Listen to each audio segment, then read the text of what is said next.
All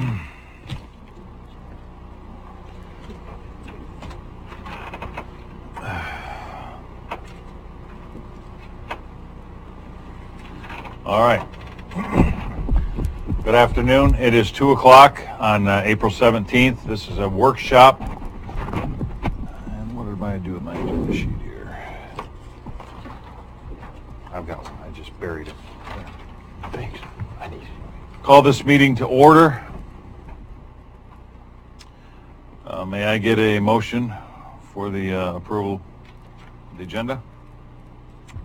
I move that we approve the agenda as written. Do we care about any, if I may, Mr. Chair, do we care about any order here with the folks that came from, quite a few from North County? Should we reverse the... Well, I thought maybe they'd like to learn about our parks. Does anyone have it? I mean, is everyone okay with the way everything looks? That's fine. So, do I have a second? Second. Any further discussion? Roll. We need a roll call. Commissioner Gold. Aye. Vice Chair Boyce. Yes. Chair Pash. Aye. Motion carried unanimously. County Council?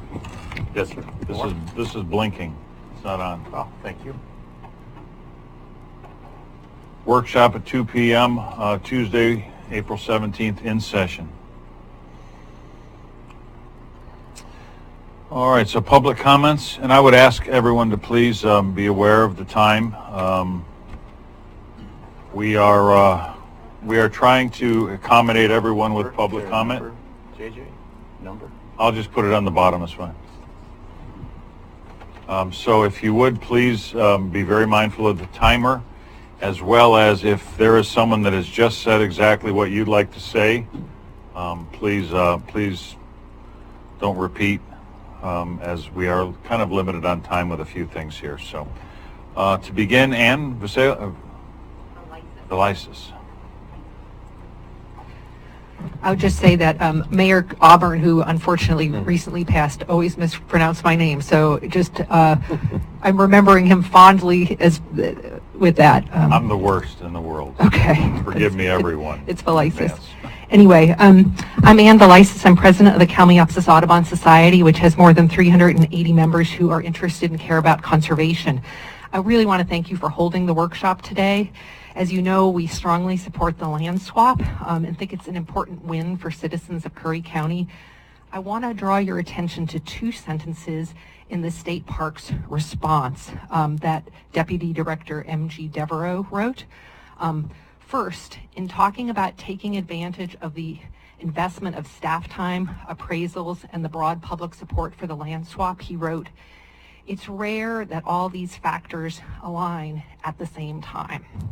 So I want to underscore that all these factors are aligning at the same time right now because of previous work that's been done by previous boards with the engagement of the state and with citizens, and that's an important point. I think it is important to take advantage of this rare opportunity that might go away. If there are new state parks commissioners that come on, if state parks decides it has priorities in other more populous parts of the state, or if the Parks Department just decides that it's a hassle to work with Curry County. Second, in agreeing to a project to work collaboratively with a 5-year trails plan as part of this deal, which was one of the ideas that Commissioner Boyce put forth, he wrote, "This would involve better networking among state and county parks units, the Oregon Coast Trail, and result in state investment in routes, surfaces, and overnight services for trail users." So I think that's really a great opportunity for Curry County to build on the success of the county campground that we have out at Boyce Cove County Campground at Flores Lake, but also to upgrade trails elsewhere in the county. As elected officials and so many engaged citizens here today, I think we can all agree it's really hard to get things done in government for many reasons. This particular deal is now all teed up, and I think we can move forward and be very proud of a very positive accomplishment. And so we'd hate to see this commission walk away from an opportunity to be the commissioners that get this positive deal done for the future of Flores Lake. And so I urge you to move ahead with it, and really appreciate Commissioner Pash, you reaching out to learn more and get up to speed, given that you're, coming on to this later. So thank you all very much. Thank you. Peg, Ryan, Reagan?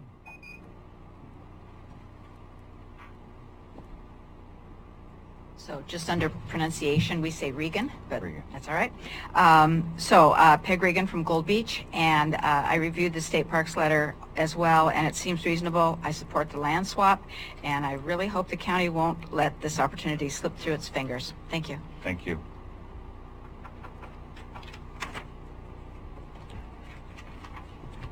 Vicki Graham?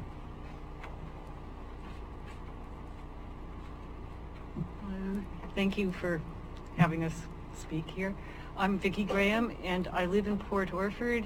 I lived in Langlois for several years and have a lot of friends there.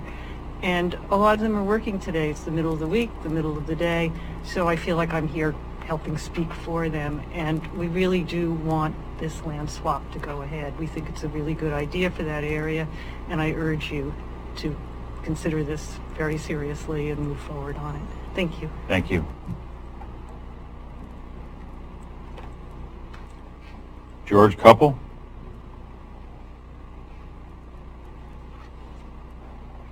Chairman, Commissioners, I'm George Coupler. I'm here with my wife. We're from Brookings. And I want to thank the opportunity to come again before you to say I'm in favor of this land swap. This is a great opportunity for our county to deal with the state and the state parks, and I think it's a great opportunity for us to take advantage of. A side note from this, I live next to Harris Beach Park in Brookings, and they're a wonderful neighbor, and they do great things for the community. And I think this land swap has the opportunity to really continue that partnership. We envision the same type of land use and exchange as beneficial to Curry County, to Brookings, to north of us. We are also proud that the state and the county realize the value of retaining natural areas. These can far outweigh traditional developments. The Oregon Caves National Monument, Crater Lake, Port Orford Head, Humboldt Mountain are all examples of great opportunities that people saw the future as just being a great opportunity. Again, I thank you for the endeavor, the ability to give my opinion, and my wife and I support this land swap. Thank you, sir. Gary Garman?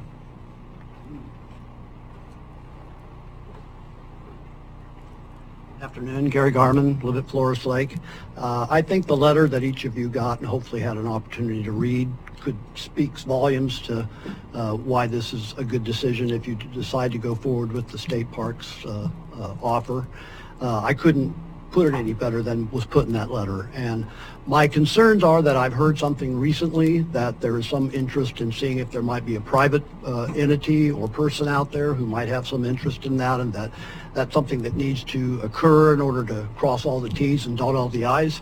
This issue has been a high-profile issue over the last 10 years. I mean, when they were digging holes out there, apparently without proper permission, it was well documented throughout the entire county. I think the county knows Flores Lake. They know there's 500 acres out here that hasn't been developed. I would hope that whatever process goes forward does not delay the date that State Parks has given us, because that may be a once-in-a-lifetime opportunity. It's taken 20 years to get something like this done, and I would just hate to see it go by with all the issues relating to developing that property. I would be shocked if someone came out there with the desire to purchase the property for development purposes, and we know it can't be timbered in an economically feasible way. So I just want to add my support to everyone who's spoken, and wish that you make a good decision. Thank you. Mr. Garman? Mr. Garman, would you stay at the mic, please? Sure. Just real quick, I've not heard any potential development at all. Okay. I don't know, maybe one of the other commissioners have. I just Well, want and let me explain what has happened, okay? Sure. Since I've come on board, I think some of you in the audience may know that I've spent some time with you privately at Lake Flores, and I've spent, I'm going to say, in excess of 100 hours on the Lake Flores project. so that I'm fully up to speed on everything that's happening with Lake Flores and the decisions that have to be made there. But I hope everyone understands that my job is also to all the constituents in this county. To preface my next comment, I will say that my entire ranch that I own here is completely under a conservation easement. I am 100% for conserving the natural resources that we have left in our nation. With that said, what I'm looking more to do is find an interest, and I have put 3 phone calls out to 3 different companies, and all 3 have responded to me, and 1 company has responded to me on 4 occasions already with an interest. Interest to purchase the property under a conservation easement and have a company manage that easement and work with the Parks Department to further that easement and put dollars into the general fund of the county. That is my wish, is that would make everyone here happy, because you would now have that lake conserved in perpetuity. It would be managed by a conservative corporate company, and the general fund of this county could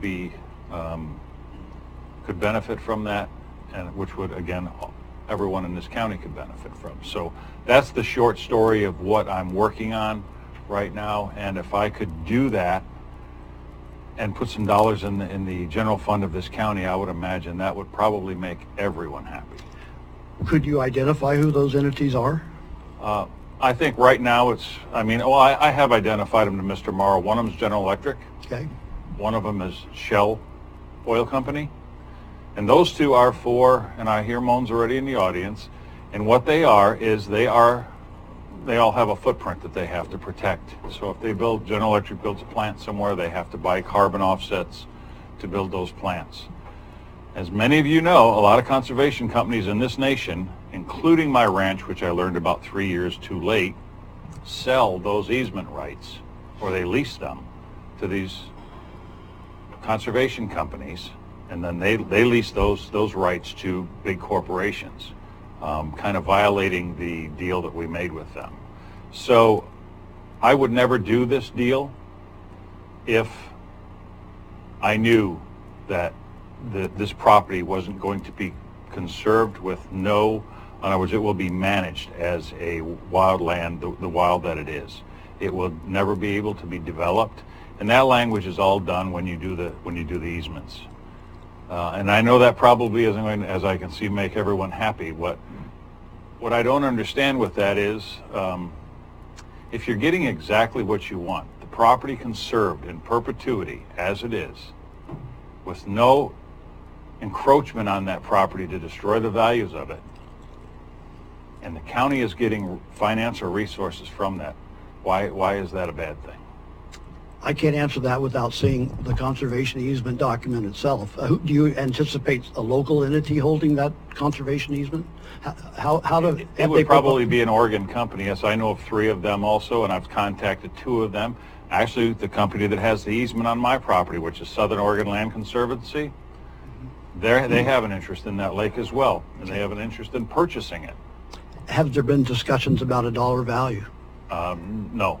Okay. No firm discussions. All I would ask is that there be full transparency on this issue so that we feel like we're getting the whole story, and I'm not doubting anything you've said, as the story develops, with the continuing concern that we've heard of other entities having some interest in that property over the last 20 years, and none of it ever came to fruition. Well, I will promise you this. I'm not going to waste your time and roll this out for another year or 2. I've kind of spoken with our commissioners here and asked them for a little bit of latitude here and a little bit of time, because the property's never been marketed. And so we don't know what the value of the property is. I think by marketing it the way we are right now, I think within a few months we would know exactly what the value of the property is, because the property is worth what somebody's willing to pay for it. Another company that has an interest is Jordan Cove. Jordan Cove has an interest of taking the property and bringing Lake Flores back to the salmon breeding grounds that it used to be, and completely conserving the property as it is now. And I keep hearing moans in the audience, and I don't understand those moans, because if you're getting someone to come in and take this property and conserve it in perpetuity in the state that it's in now, and allow the Parks Department to come in and put some trails and some maybe dry camps or something like that if the Parks Department wants to work with someone like that, or find private money to do the same thing, why that becomes a bad thing. I was a transactional attorney for 30 years. I can tell you that I hear broad strokes throughout my entire career. The devil's in the details. And until we know the details, it's hard for me to say that's a great idea, a good idea, or a bad idea. I really don't have an opinion on that. I know that it's important that we be told what's happening while it's happening so that we, if you're correct, and maybe the documents support 100%, then I agree with you. If you're not correct, as an example, Jordan Cove. If Jordan Cove doesn't go through in Coos Bay, are they still interested? Because by the time that decision gets made, the county state parks will be gone. Well, and that's what my statement to you a moment ago was. I'm not going to say to Jordan Cove, well, you got a 3-year right to this property. This is going to be something that's going to be done in the next few months, or we'll give it to state parks. And that I have since spoken with, or I've written a letter to Chris about this from the state parks, and I've explained to him my situation, and he hasn't responded to me on it yet because it was just yesterday. But I'm making sure that I'm trying to keep everyone up to speed on this, on what my intentions are. And again, this is yes, it's a board decision, and it is strictly a board decision for the constituents of this county, not Langlois. Well, there are people here who aren't from Langlois. Let me just finish my thought before everyone gets angry. But the reason that everyone is here and we're doing this is because we understand that you guys want this property and you want it conserved. So that's why everyone is sitting here again today. I want to do this. I want to have the property conserved in perpetuity. If I can do that and put some dollars in the coffers of this county to pay our bills, and my big dream is to have Flores Lake return to a coho salmon spawning grounds. That's a home run for everyone. And I agree with you. My only concern at this moment is that just the time it would take to get a real appraisal on that property will take us well past the June date that that state parks has given us. Well, and that's why I've written a letter to Chris asking him to work with me on it. And again, I don't think this is something that I'm going to want to kick down the road very far. You're either going to get on the bus or get off of it. And if you don't get on the bus, then we'll work with state parks. Commissioner, at this point, we should probably just continue with public comments and not engage in the dialogue on that. The board is trying to be as transparent as possible, and that is why we do have it on the agenda for discussion amongst the board members later. Okay. All right. Thank you. Thank you. That was a good exchange, though. I learned a whole lot because commissioners can't talk. So I learned a lot there. Mr. McDonald?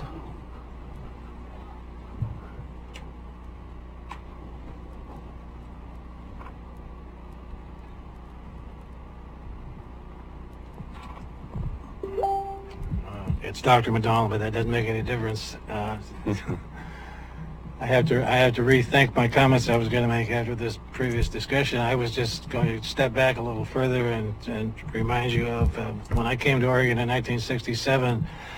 There was a huge battle going on between Tom McCall and others about building a highway on the North Oregon coast around Nisco.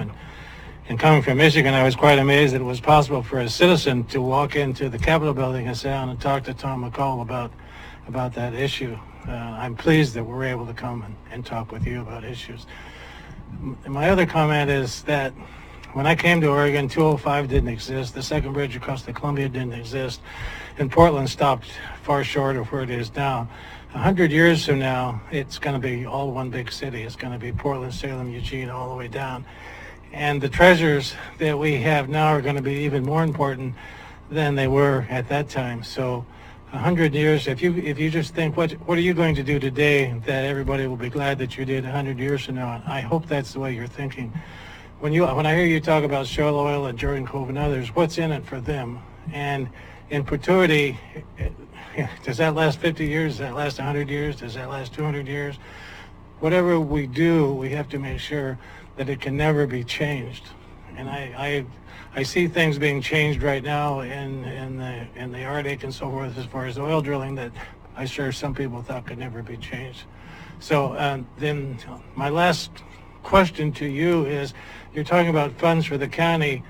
Are those funds sufficient enough to override doing it the way that we previously discussed? I presume that they are. So we must be talking about millions of dollars. I don't know at this point that I'm willing to put a dollar figure on that, because that is not something that we've firmed up at this point. So it would have to be a significant amount of money to not go ahead with what we have. Well, again, I've also made Chris, and I don't want to deviate from this much farther, but I have also made Chris written Chris a letter and made him an offer of another avenue to go down with this that the Parks Department could easily do. So I'm open to everything. I just think there's more value in the property, and I've said this before, as a whole property, not breaking it up into small pieces.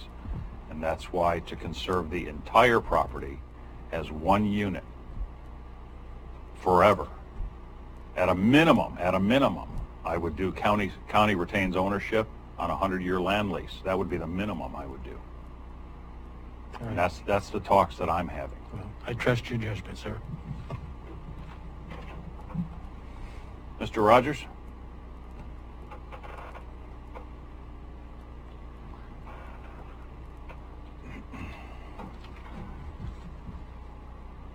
I'm Jim Rogers. I'm a retired forester from Port Orford.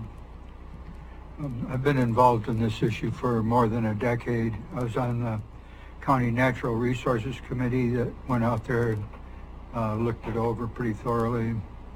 Got a lot of things figured out. To me, it's always been clear that the highest value of this piece of land is for conservation. I think this deal with the state is a good one, and I'd really like to have you continue on the way you're going and get a deal made with the state parks. Thank you. Thank you, sir. Bob Morrow?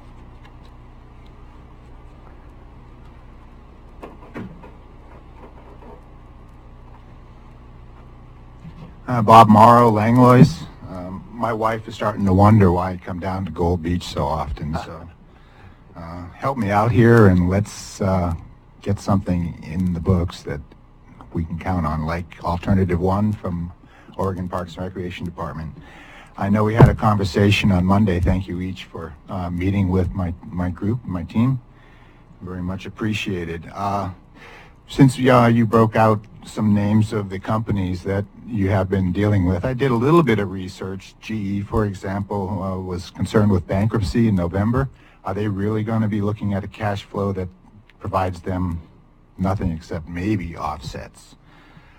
We had Jordan Cove. Somebody mentioned here that, are they really going to be spending millions of dollars on Flores Lake if they can't get an LNG facility up in Coos Bay? Probably not. You know, So you know, they just conserved a 100-acre lake in Coos Bay for coho salmon. They just purchased it and conserved it within the last couple of months. oh, that's good news. I'm happy to, and hopefully they It's can, already done. That deal is done. and if we can get something like that for Forest Lake, that would be great. But right now you have in front of you a deal that is 90 acres, and we can have it in the works as of May 1st, if you put that in as an action item for May 1st, your next opportunity. And you still have 410 acres to do all of the things you want to do. Any portion of any portion of that property that you turn into a deal, a swap with the Oregon Parks and Recreation Department, for example, will provide funds for the general fund. That 33 acres, the Port Orford Cedar 33 acres across from the school, I mean, instantly you can sell it, $200,000, bang, it's in. Or you can turn it into a leasing situation, so you have a long-term cash flow, maybe a stables, maybe a shooting range, or perhaps to turn it into an educational center with OSU, the forestry program there.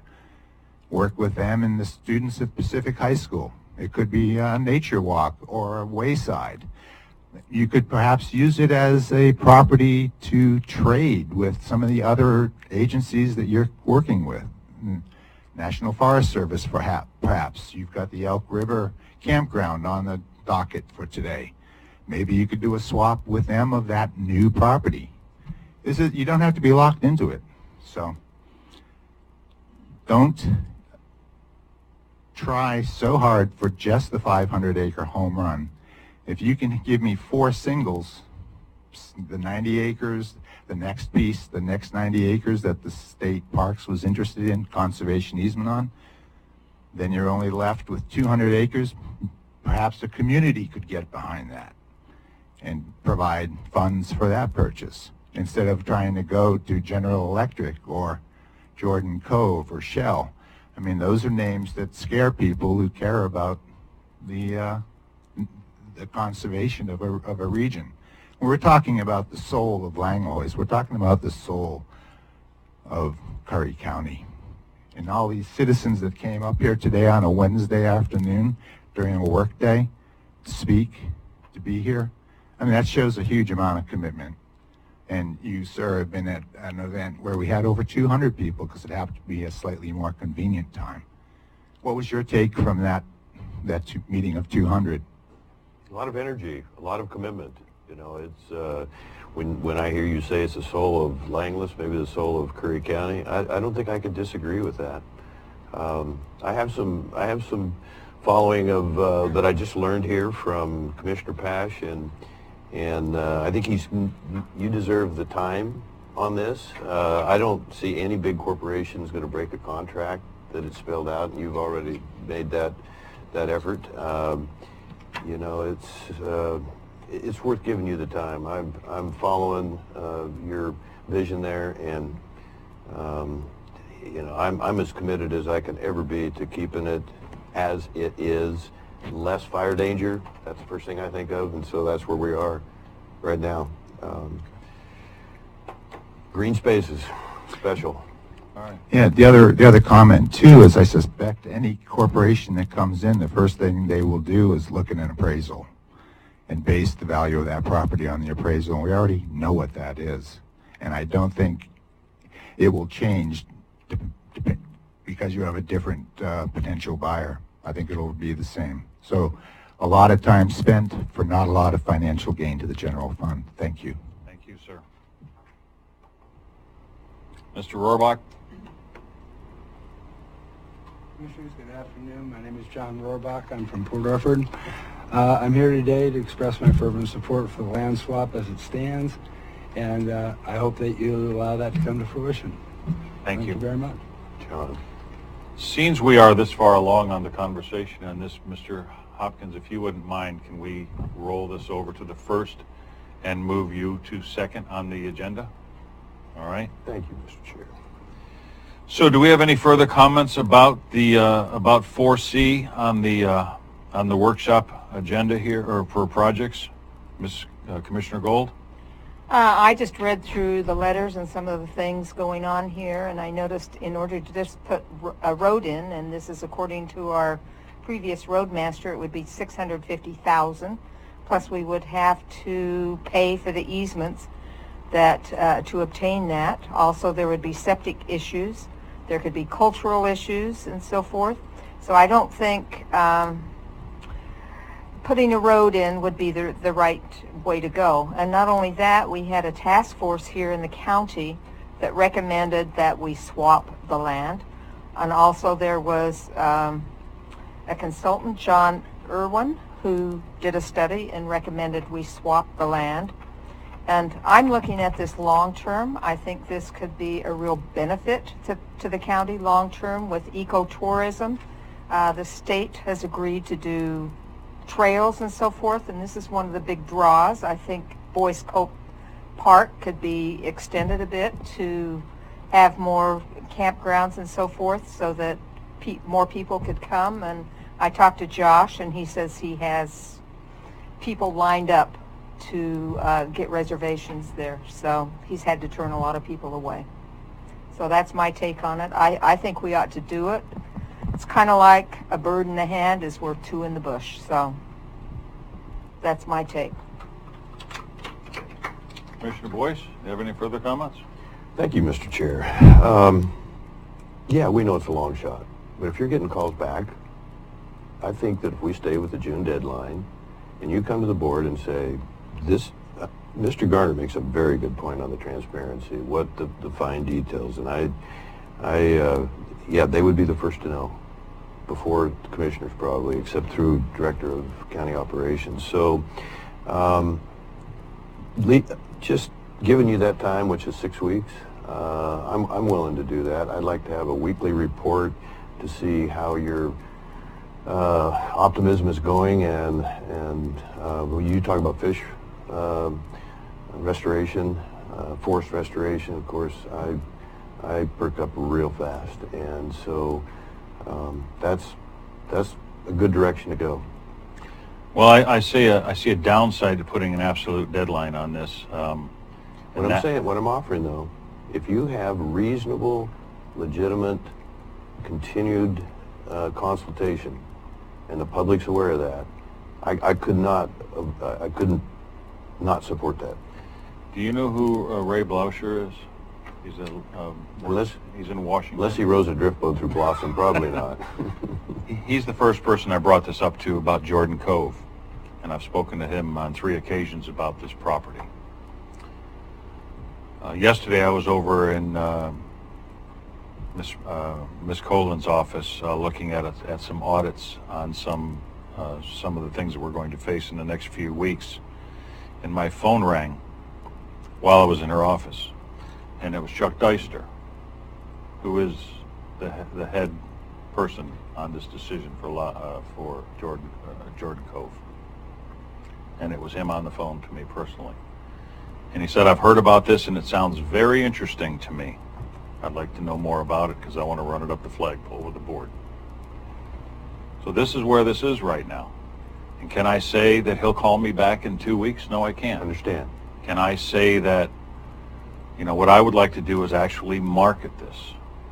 Find a way, and I'd like to talk to maybe Karen Kennedy, who I know in the county, or some other realtors to find a way to market this through conservation companies.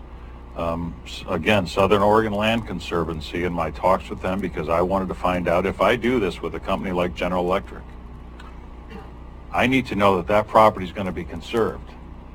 So can you explain in detail? I think you're starting to go down this path. Just let me finish my thought on this, though, first, please. So there's a clarity here. So when I contacted her about this, her name is Christy. She's one of the inspectors for this Southern Oregon Land Conservancy. And I think she even knows a few of you because she's mentioned your names. What she said to me was, at first I asked, I said, can I guarantee that if Shell comes in here and says they want to conserve this property, and they'll have a conservatory company come in and do the management of it, can I get a guarantee that that will be done? And what she said to me was actually a little frightening, but it was also building of strength. She said that every conservation company in this nation contributes to a legal fund, every one of them, on an annual basis. And she said that legal fund is overflowing with dollars. And if someone were to try and break an easement on a property like this that they have conserved, it would be extremely difficult to pierce that. So all I can go on is what professionals that have been doing this for already 30 some odd years tell me, that these kind of easements are pretty much bulletproof. And that's all I can go by, is what people tell me. What I said a while ago, I don't want anyone in the audience to take wrongly. I said, you know, our job is for all of the constituents in this county and not just Lake Flores area people. What I meant by that is, our job is, yes, to worry about all the constituents of this county, but I want you all to know that we've all included you in this for a reason, because it's important to all of us. So I hope no one in the audience took that wrongly. Did that answer your question? Just a little bit more on the marketing, if you could. What I would like to do is talk to a realtor, a couple of realtors, maybe sit with Julie, because she's been gone a few days, about my thoughts on this, but to put it out there to companies that this is what they do. There are there are a lot of companies in our world, much less our nation, that have a lot. Apple, I think, is putting $260 million this year into conserving properties around the country, actually around the world. They're doing some conservation in China as well. And to put this property out there, California is wall-to-wall real estate, as is most of the Washington coast now. We have, I mean, this is to me, it's a gem. The Oregon coastline is a rarity. In another 50 years, it'll be an oddity if it's still conserved. So I think it is imperative for all of us to protect a lot of the land. That's why my ranch is protected. It's imperative for us to do this, but to wait a little bit longer and have the possibility of putting a couple of $1 million into our general fund as well, I think it's worth that amount of time to let me kick the bushes on this a little bit and find out. This board will be seated for another 21 months, unless, God forbid, something happens to one of us. So I think we've pretty much got consensus on this board that we want to conserve this property. The Parks Department, hopefully Chris is a reasonable man. The Parks Department, I know they may change directors, they may change their management, but this has been talked about for years. 3 years ago, Jay Trost almost traded most of this property for McVeigh down in Brookings. Maybe that can be put back on the table. Maybe some of the airport land around the Cape Blanco Airport could be put back on the table through Parks Department, which is areas that they really aren't looking to move forward right now. All I'm asking for is a little bit of time to kick the bushes on this and see what we can make of it. And if we can put some money in the general fund or make a better deal and conserve the entire property, that's all I'm trying to do. Anything further from anyone? I have nothing else. Commissioner Gold? Today. No, I'm good. All right, thank you. So let's move on to, since we've got this on here, why don't we do C first with you, if you want to finish up on any comments on C? No? No, Josh didn't have any. Okay, I just want to know if he had any comments on it. All right, so why don't we go to projects 4A, Forest Service Campground Partnership.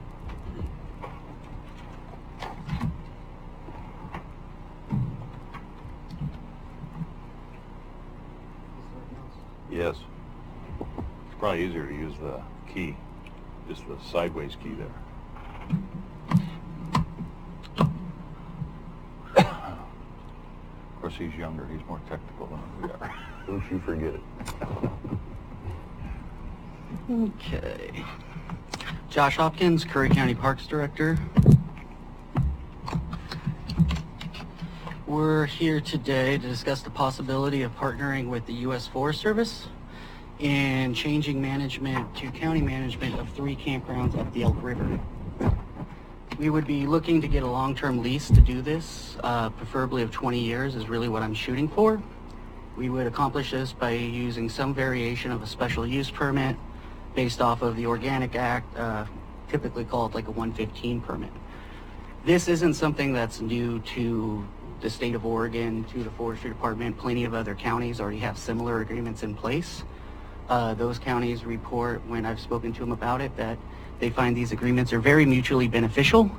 It's a situation to where you can pool your resources between 2 agencies whose ultimate goal is protection of public access to recreational facilities and activities. One of the counties that I generally pull from for this type of agreement, specifically because they did get a 20-year lease for their agreement, would be Lane County. It's an example that they were able to open up and reopen a formerly closed campground, the Archie Knolls campground, and they got the permit they needed. It's open. They report it's running smoothly. The reason I'm real interested in the 20-year lease option is because that provides the county with the state RV license fees. There's a lot that goes into what qualifies for state RV license fees. You've got to have fresh water in some form or fashion. You've got to have restroom facilities, markers out for your picnic tables, sites, fire pits. And if you're in a situation to where you're taking over management of an area, it has to be a 20-year lease. Else you don't get the state RV fees. With these sites, the 20-year lease and state RV fees The state RV fees are calculated with a complex formula that I don't quite understand. Basically, they take the amount of campsites the county has, the amount of population the county has, and some variation. They understand how many county residents own RVs, recreational vehicles, or how much use happens in that county of recreational vehicles. Put it all together, and they give us an allocation every single year that is for designated and county parks. This allocation ranges greatly, but typically we see a range per campsite in Curry County, under Curry County Park Management, of the state giving us $700 to $1,000 per site. This is important for these types of agreements because it helps offset the operational costs and minimize the risk that the county has. With these 3 campsites in question, this would be the first year the Forestry Department is actually charging for these campsites. They've been used as open, free, sort of dispersed campsites in the past. So there's no real comparables to look back on to say, oh, we know it's going to make X amount of dollars every year. If we add this to it, maybe it'll make this amount. So that's why I'm really pushing the 20-year lease, because it virtually will eliminate the risk once we're able to update the water systems, which is the only thing these campsites really need to be added. Some variation of a small hand-pumped well, as long as it's potable water, we're good to go with the state RV license fees. You know, these are successful partnerships. Everyone says that's great for the public trust. It shows a lot of community and a lot of organization and just a lot of goodwill between agencies working together for common good. And it's the type of deal that if we were able to put in place, we'd be able to hold up to other agencies out there we may be looking to partner with in the future, as an example of we actually have something that we are doing that works with another agency. The campgrounds in question are the Sunshine Bar, Butler Bar, and the Laird Lake Campground. Laird, sorry. Just going through some pictures real quick. This is the Butler Bar Campground. This is just a picture of the creek. Elk River is like one of the most beautiful places in Curry County. It is still completely wild, horribly scenic in like the greatest ways. It's a huge site that's got a huge draw for different recreational activities between fishing, camping, hiking. That's one of the restroom facilities, and this is Will. How many acres is this facility? Nice photo, Acreage, Will. not sure. They're typically smaller in size. The campsites currently, Sunshine Bar has 6 sites, Butler Bar has 7 sites, and Laird Lake has 4 sites. With the ability, one thing we've talked about with the Forest Service at this point is there is the option of possibly being able to add 1 or 2 more sites to most of these campgrounds, change sites around to designate more of a hiker-biker feature. Elk River is designated as a scenic biking corridor, so that gives us a large pool of outdoor recreational activity that we can be promoting with these campgrounds. Additionally, with Laird Lake, one of the campsites looks perfect to turn into a group camp facility. Small group camps, big group camps, they're a huge draw for these things. We see it over in Edson Creek would probably be the closest example. They have several 25-person group camps, and they're pretty much full throughout the summer because of their facilities. So it does have the vaulted pit toilets. All the campgrounds have similar vaulted pit toilets. These toilets currently get pumped once a year. Nice thing about vaulted pit toilets, they last like 80 years with very minimal maintenance. We don't have all sorts of reporting things, constant stuff that we're having to do with like our current campground, Boyce Cope. So the vaulted pit toilets are kind of the standard. Here's the kiosk area they kind of have placed. Basically, we'd install an Iron Ranger to start collecting the fees. We'd really hope to get some sort of camp post on site while doing this type of stuff, and part of their job would be running this route to make sure that everyone's in play. And that's the sign for Butler Bar. I would add somewhere around this sign saying Curry County Parks presents Butler Bar, National Forestry Campground. Again, we're trying to really promote the idea that this is a joint, good-natured thing for the county, for the citizens, teamwork. Another example of the restrooms. It looks nicer than the Yeah, some of them, you know, depends on how they shade or if they've taken it down, and that's still Butler Bar. And that's just one of the campsites at Butler Bar. One of the nice things that you find with these forestry campgrounds is, although you have your hazardous tree surveys you have to get done, you have some brush thinning that needs to be done, they're kind of like this for the most part, open, spacious, very private. It's a big draw for people that are looking for that type of camping. And additionally, you don't end up in a situation like we have at Lobster Creek and Boys Cove with large fields that constantly need mowed, all sorts of active every single day type of lawn maintenance. You know, you just kind of manage it. We're not making Disneyland. It's, you know, as wild as it can be, but within reason.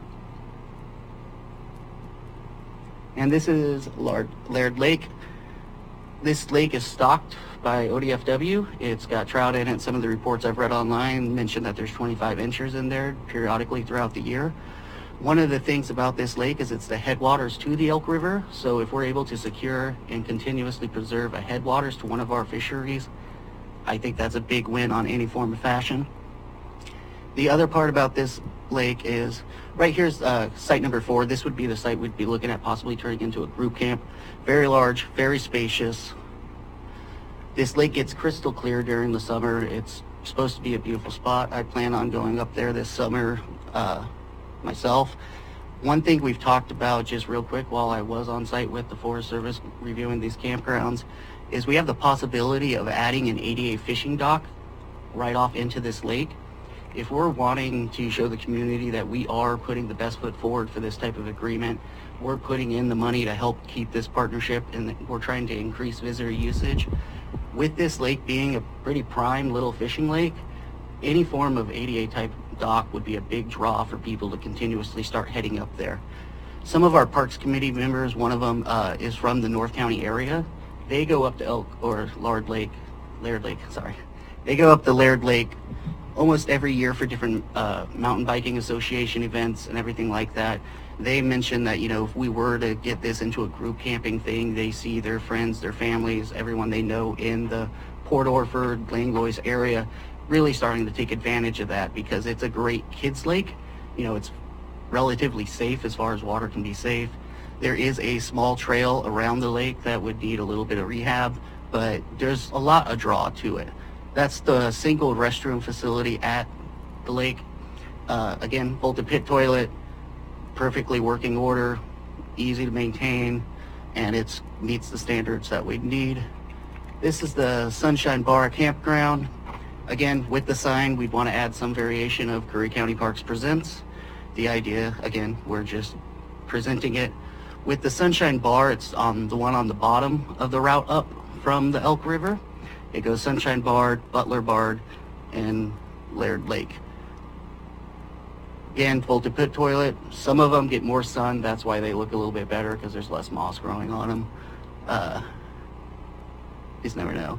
Again, kiosk, you stick down your volted or your Iron Ranger. You're up for business. You put the instructions there. One thing that people that camp in forestry campgrounds are used to is maintaining themselves. As far as they pay the fees, they do all this. We see it at, you know, Little Redwood Campground, Bill or Nook Bar. They know what they're doing. It's not as much of a we have to train them to do it type of a thing. They see the Iron Ranger, they see the sign, they're used to it. With these campgrounds, there is the aspect that's just a little picture of the creek, unless I'm cycling through again. I am. So with these campgrounds, there is the aspect that since it has been used as primarily, since it has been used as a free service and, you know, not regulated as much as the other campgrounds, during the first season, we were going to have some pushback from the people that are used to using it. It's nothing we can't handle. I've reached out to the county code enforcement officer, informed him of some of the stuff that we might encounter as far as making sure we're keeping up with the forestry mandated residency stay stuff, making sure people are paying. He's on board to help out as much as he can to have someone that can actually go up with us when we have these type of incidences. He'd be able to cite them. He'd be able to, you know, go through that process for us. So that's all teed up nicely. You know, at this point, we've just had a few conversations with the forestry department. We've been looking at trying to get something like this going for a couple of years. And we're at the point between, it's kind of a nice timing between the current vision staffing goals that the forestry department has is lining up with the county park staffing and its goals as well. That's fluctuated a lot. One thing that the other county parks Systems has mentioned is that part of the reason they all had such a long process and hard time getting these agreements in place was turnover, or somebody new comes in on like a forestry side, like they get a new ranger and they want to take it in a different direction. So it's kind of one of those things, now's the time to move forward with this type of agreement. At this point, the parks would like to hear any of the concerns from the board and see if we can get a consensus to move forward to see what type of deal. We do have members of the Forest Service with us in the audience. They can possibly answer some questions if you guys have any, and maybe be able to provide some insight. I have a quick question. Have you done a budget for this? What's going to cost to get these open, get them up and running? I'm working on that right now. Our main cost would be instituting some variation of Iron Rangers on site. In talks with the Forest Service, they have mentioned there are numerous spots that they have old Iron Rangers that they would be okay with us pulling out. It kind of helps them and just reusing that. Additionally, they've got some dispersed camping sites that they may be looking to stop doing dispersed camping at, which would provide us with a few extra picnic tables and benches. But it's really not that big of an investment to get this going. As far as staff time goes, one nice thing is this is located along our travel path. We go to Boyce Cope. This is 40 miles from Boyce Cope up the road and 15 miles or 20 miles up the road or up the Elk and 15 miles from the campground itself. When I met with the Forestry Service up there, we met at the fish hatchery at 10 o'clock, ran the route, and I was at Boyce Cope by 1. So it's not that big of a deal outside of our own travel corridor. Reoccurring cost for this is septic pumps. That's where our main reoccurring cost would be. It's done yearly, and I don't suspect it would be done more than yearly, even with increased usage. I say that because I've looked into other agencies that are using vaulted pit toilets. State Parks has vaulted pit toilets all along the Oregon coast at Arch Rock, Wells Head, and then Lone Ranch. All of those get hundreds of thousands of visitors a year. They only pump theirs once a year. So they hold up well, and there's a reason vaulted pit toilets are kind of used across the parks and recreational field. One more question for me. If we were to say move forward with this one, what would be your target date to hopefully have these, if Forest Service worked it out, have them open in our custody? So that's more of the nitty-gritty that we haven't launched into yet without making sure the board would be okay with this. Obviously, there is a process to it. There's our own county process of going through this type of thing, council review, everything along those lines. Are we looking at this fiscal year or next year? I would hope to get it launched. Forest Service moves really fast. Yeah, and they'd be able to give more of a guidance. I would hope to get it done sooner than later. Like I said, we're at a time frame to where the pieces are in place to move forward. It's just a matter of actually getting down and figuring out how that's going to look. I think some of the parks in this county are going to do well this year because Loon Lake's closed for the year. So. Loon Lake's closed for the year, so Flores Lake will probably see a bump. Also, Bullard's Beach is going to be closed over the winter because they're redoing their septic lines, so we might have a better off-season. But that's regardless. The parks are going to exceed expectation because they've been doing it since 2014. Commissioner Gold? Commissioner Pash already asked two of the questions I had. My third question is, would you set up a reservations system similar to what you have in Boyce Cope? Because I think that's been stupendous. It has, and we'll go over that later in our other parts that are in this meeting. But no, not for these campgrounds, especially not starting out. Mm-hmm. If we did a group camp, we'd probably set up something similar to what we have with our Lobster Creek in-house because it's easier to manage one type of thing. But for these, you leave them like most forestry campgrounds out there as first come, first serve. That's the same way like Edson and Sixes runs. It's a common way for them to run. What this actually gives us is for when we're turning away dozens of campers at Boyce Cope, it gives us a spot we can actually send them. One thing that I'd really look for in getting more visitor promotion into this area is just signage. If you added signs along the county section of the road below the fish hatchery, letting people know that these campgrounds are 5 miles ahead, 6 miles ahead, that's a big draw for these tourists that are coming to our area that aren't really known for the area, and they don't currently have those types of signs really throughout. You were mentioning to me when I was talking to you yesterday that Loeb Park is doing the reservation system now, and that's why I asked that question. Yeah, and it makes sense for Loeb to possibly be looking into doing a reservation system. They're bigger.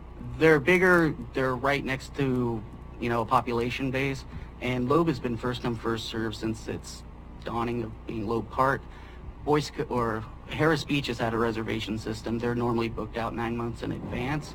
So what happens at Loeb is it's used by a lot of the locals or people that go to Harris Beach looking for a spot, get sent up to Loeb. But they are, from what I heard, looking at switching over to a reservation system. How that's going to look, I'm not sure. They also have a great infrastructure with the state parks for the reservation systems. We could, with our current system, add other county campgrounds and stuff like that onto it. It's not that big of a process. But, you know, that's not something we'd be looking at doing with this. Would our Forest Service like to maybe comment on a timeline if this were to happen, how long it may take to come to fruition?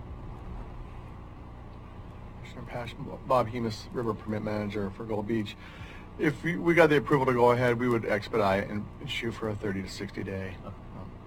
How long does the approval process take, though? It shouldn't take much longer than that. Okay. It should go quick. All right.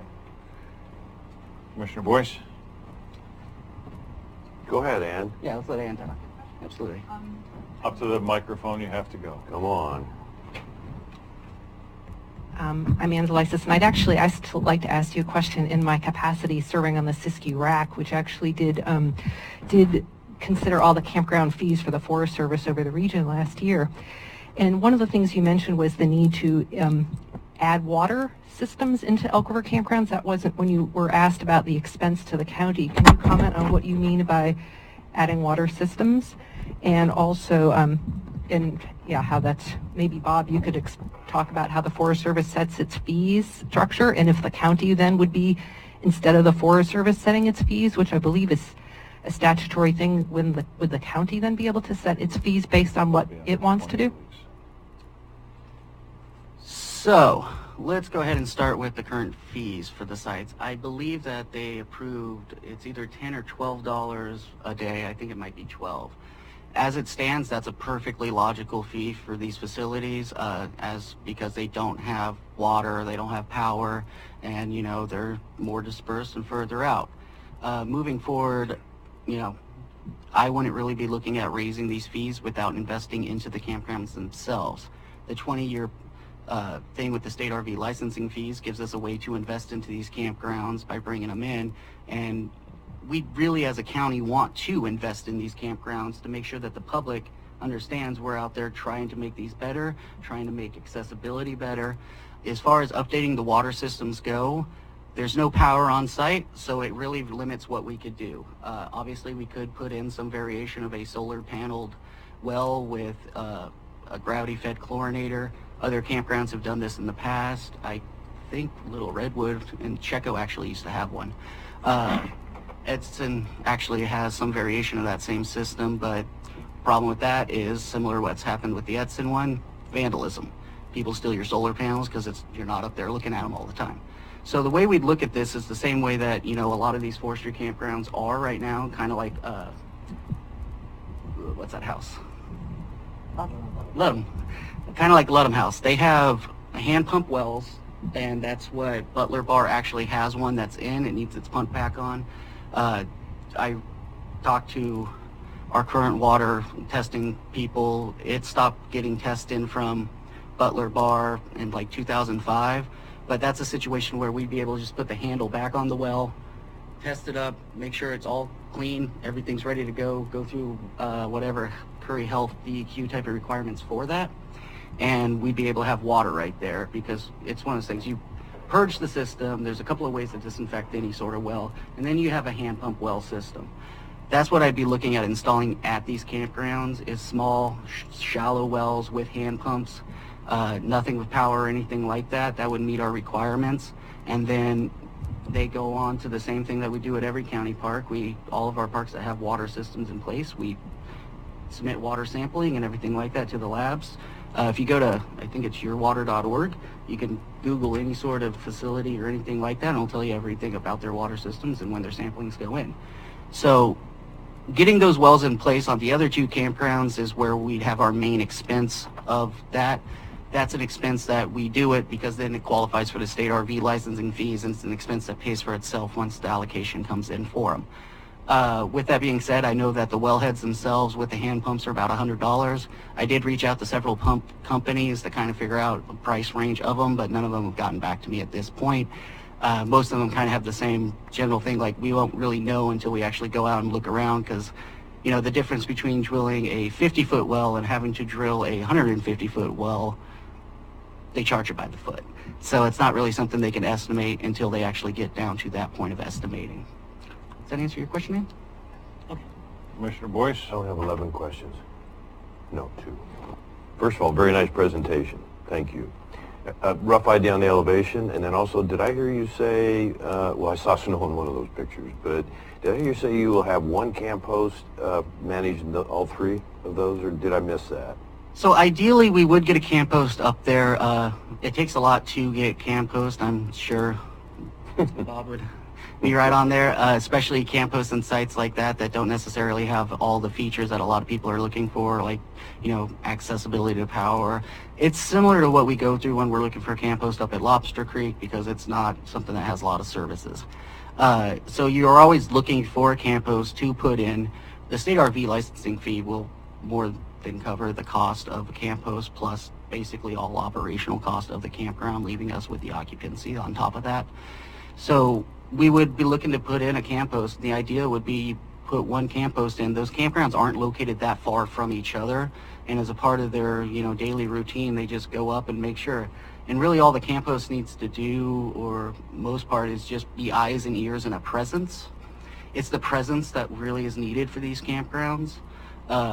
I'm not looking for a camp post to go out there and knock on windows and try and issue citations, but it's more of a, oh, we have this camper that's been there, it's been 17 days, they're aware of the 14-day stay limit, here's their license plate, here's this. Then I could take that to county code enforcement officer, and we can schedule a time to run up to see what's going on with this individual. You know, there's a system in place that you just work out the policy for that. But yeah, we'd get a camp post if we can. That's just... All right. I have a question. Mr. Melzer? Josh, the county, with the property task force, they had talked about a piece of property along the Elk and turning that into county park. How does that tie in with these properties? Does it basically make a long string of campsites along the Elk? Yeah, so one of the properties that we've looked at for developing into a campground is up the Elk River. It's about a mile down from the fish hatchery up there. It's a 12-acre parcel, of which I'd say 10 of those acres are on the opposite side of the road up a hillside that we can't really do anything with, but an acre, 2 acres is down along the creek. It would make we've talked about doing it as possibly a boat launch type area, but there's one right up the river at the fish hatchery, so it kind of doesn't make that much sense. But we've also talked about that being a spot of putting in a campo spot, because it's a lot better location, just because it's closer to actual people and it's closer to facilities. It's something that we could build up. There's power and everything like that. So if we were to go through with this, that would be one of the properties we'd start evaluating with the Parks Committee and everything else like that to see about getting something in place. I think the best thing we could do for that area, due to the size, is probably put in a camp host with either just a nice day use area with hiker-biker stations, and then hiker-biker stations up at the top of the road, or like at the top of the campground, so that we're really promoting this hiker-biker scenic corridor type thing. I keep saying hiker, but it's more of a biker scenic corridor. And if we're putting in stuff like bike stations and everything like that, it creates a scenario where, you know, people come to this region to bike the Elk River and stay at the little campgrounds and stop and know that when they get from A to B, if there's something wrong with their bike, they can actually fix it on site. Those stations vary in cost, but they're not horribly expensive. But yeah, I would look into doing either a day use area or possibly turn that into a nice large group camp facility for group camping. So could we ask you to give us a breakdown on a budget estimate for what it would cost to open these? I don't have that at the time, but yeah, I could. I'm saying that, could we ask you to do that? That would be a part of the process going forward with before we're getting into all the permits and everything like that. So yeah, if we could see that next, it would be good. Yeah. Anything further on this topic? I'd like to have one of his shirts, but I don't know if I got credit or not. All right, moving on to 4C. I'm sorry, 4B, which is the Social Security bar. One moment, please. Bye, Will. Thanks, North County. You guys don't want to stick around? Stuff gets super fun. A lot of these folks are from down here too, Brookings. Yes, yes, thank you.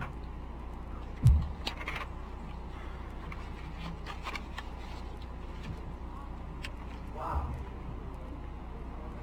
I shout, so it's not me. Okay, so Social Security bar update. Here we have a situation where in August of 2018, I brought in front of the previous board the idea of establishing a campground at the Social Security bar in Brookings. I did go ahead and attach as a part of the packet the previous board information just because I know we have a new board. We're looking at, turning the Social Security bar into a Curry County Park public camping facility. The way we'd go about doing this is either work towards long-term ownership of the bar access point, which is owned by the city of Brookings, or do some sort of long-term lease with them. Currently, the city of Brookings has indicated they are interested in looking at both options, but they're more interested in the long-term lease. Obviously, with the long-term lease, we have more of a risk of what we develop into that type of a scenario. So if we're looking at a long-term lease, it would need to be a very resolute long-term. I'm not talking 20 years. I'd be looking at something more than that type of a thing. The Department of State Lands is still ready to see a proposal on allowing for us to lease the land from the Department of State Lands to use for recreational vehicle camping. The main hurdle with that is that they have their own policies in place that do prevent vehicle camping and everything like that on their bars. So a lot of this project hinges on them giving some sort of exemption to the county parks to allow for that. They've indicated that they are willing to see a proposal on this. They're willing to entertain the idea of doing an exemption. It's just a matter of actually putting this together and taking it forward. With the Social Security bar in general, it's a place that has been a headache for the local area for many, many years. Every couple of years it comes up in the city board meetings and everything about that. No one's really had quite an answer. The citizens around the bar want something done because currently it's a lawless area with weirdly mixtured of whose jurisdiction's what type of a thing. So a lot of the locals in the area have people running four-wheelers at 2 o'clock in the morning, partying out on the bar. And the idea would be that by putting a camp post on site, putting it as a county park, and turning it into a camping facility, that behavior would go away. Obviously, just like anything else, there's going to be some residual pushback at first, but it doesn't take long for that behavior to really kind of fix itself. It's a good opportunity. It's one of those things we've looked at doing similar things, similar places, but this would be probably one of the most profitable things for the county parks to look into, simply based off of its location being next to Brookings. There are some comparable campgrounds out there that do strictly bar camping. The Redwood, Miller, and Nook, which are located 15 miles up from the Social Security bar. Again, one thing you run into with forestry campgrounds is there's no signs letting people know that the Redwood, Miller, Nook, or anything like that are even up there past the lobe. So these numbers are virtually based off of either people that know it's there or the public locals that are using it. Little Redwood Campground's a huge campground draw for the locals. Forestry Department's actually looking to reopen the Little Redwood Campground now, which would be great. But so these bar camping totals for the Social Security bar, I think are well closer to the actual yearly totals that those campgrounds are bringing in due to its size, its location, and we'd run into a situation to where we're in between Harris Beach and Loeb State Park. So when Harris Beach is turning away its overflow, they're passing us to go check on Loeb. When Loeb's sending them back down, then they disperse out, camp on the county roads, camp on ODOT. We'd end up being this catch-all for those type of campers. With bar camping, just be dry camping on the bar. We're not putting in anything permanent, no wells, no weird power situations, anything like that. So we'd end up in a situation where people camp there for a few days and go on. We have our own regulations as far as what we can do for stay limits and everything like that. So at this point, I really just wanted to take a second because before moving forward with staff time and everything like that to get this project moving and working with proposals. Part of what I was directed to do at the last meeting when it came in front of the board was get the Parks Committee's input on it. The Parks Committee, the meeting was in April or August. The Parks Committee's first meeting was in January. So in January's meeting, I went over the project with them and they agreed that, yeah, recommending to move forward with it. At this point, I just wanted to take a second and see what the board might have as far as problems with it, share some of the comparables to it, some of the expected cost with it. These costs will kind of fluctuate throughout the year. Like with the weekly trash, it's nice that we can get a weekly trash service there, but then during the winter months when it's less of a season and everything like that, we'd really only be getting trash picked up once every couple of months, kind of like what we do at BOC. So that's harder to kind of judge, but realistically, you know, this on paper looks good. It's just a matter of, the thing really depends on the proposal with DSL. If we don't get that locked in, I'm not sure how well we'd want to move forward with the city, since, you know, our main focus for here and main moneymaker will be the bar camping. In the original paperwork, I kind of proposed a generalized build plan of the campground. Year one, we'd establish a camp host site and access point, try to add power and city water and trash services, temporary restroom facilities, and charge for dry camping and vehicle bar. You know, some of that maybe we don't do year one as far as like getting power in, but we have ways to power camp hosts without having them actually plugged into a grid. And as far as city water goes, there's different ways we can do. Nice thing about this location, city does have a water going all the way up that way, so we don't have to invest in drilling our own big well to power an entire campground like we do up at BOC. We'd be able to plug into the city, and then if we wanted to expand what we offer as far as like showers or anything like that, we could do a metered use system with coin operated type stuff to kind of offset the cost of that. And then we'd basically collect the vehicle bar camping fees for a year or two. Then we'd move on to the next phase, which would be adding a permanent restroom facility, looking for like a vaulted pit toilet style situation like at the other forestry campgrounds. They're built to withstand flooding, wildfire, everything else under the sun. And then, you know, year 5, around that general idea, we'd have collected fees. We got more of a structure in place. We'd be able to move forward to start building up on the actual city land and putting in a permanent campground type facility.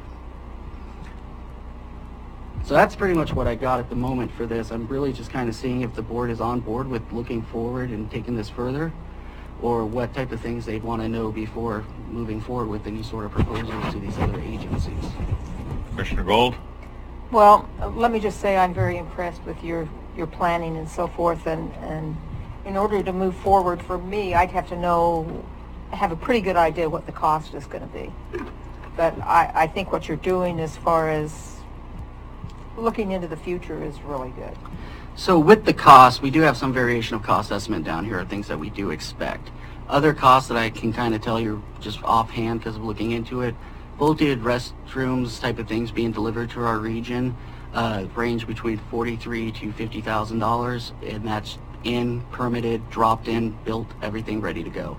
And then once we had that restroom in place, we'd remove any of this in it, temporary restroom structures.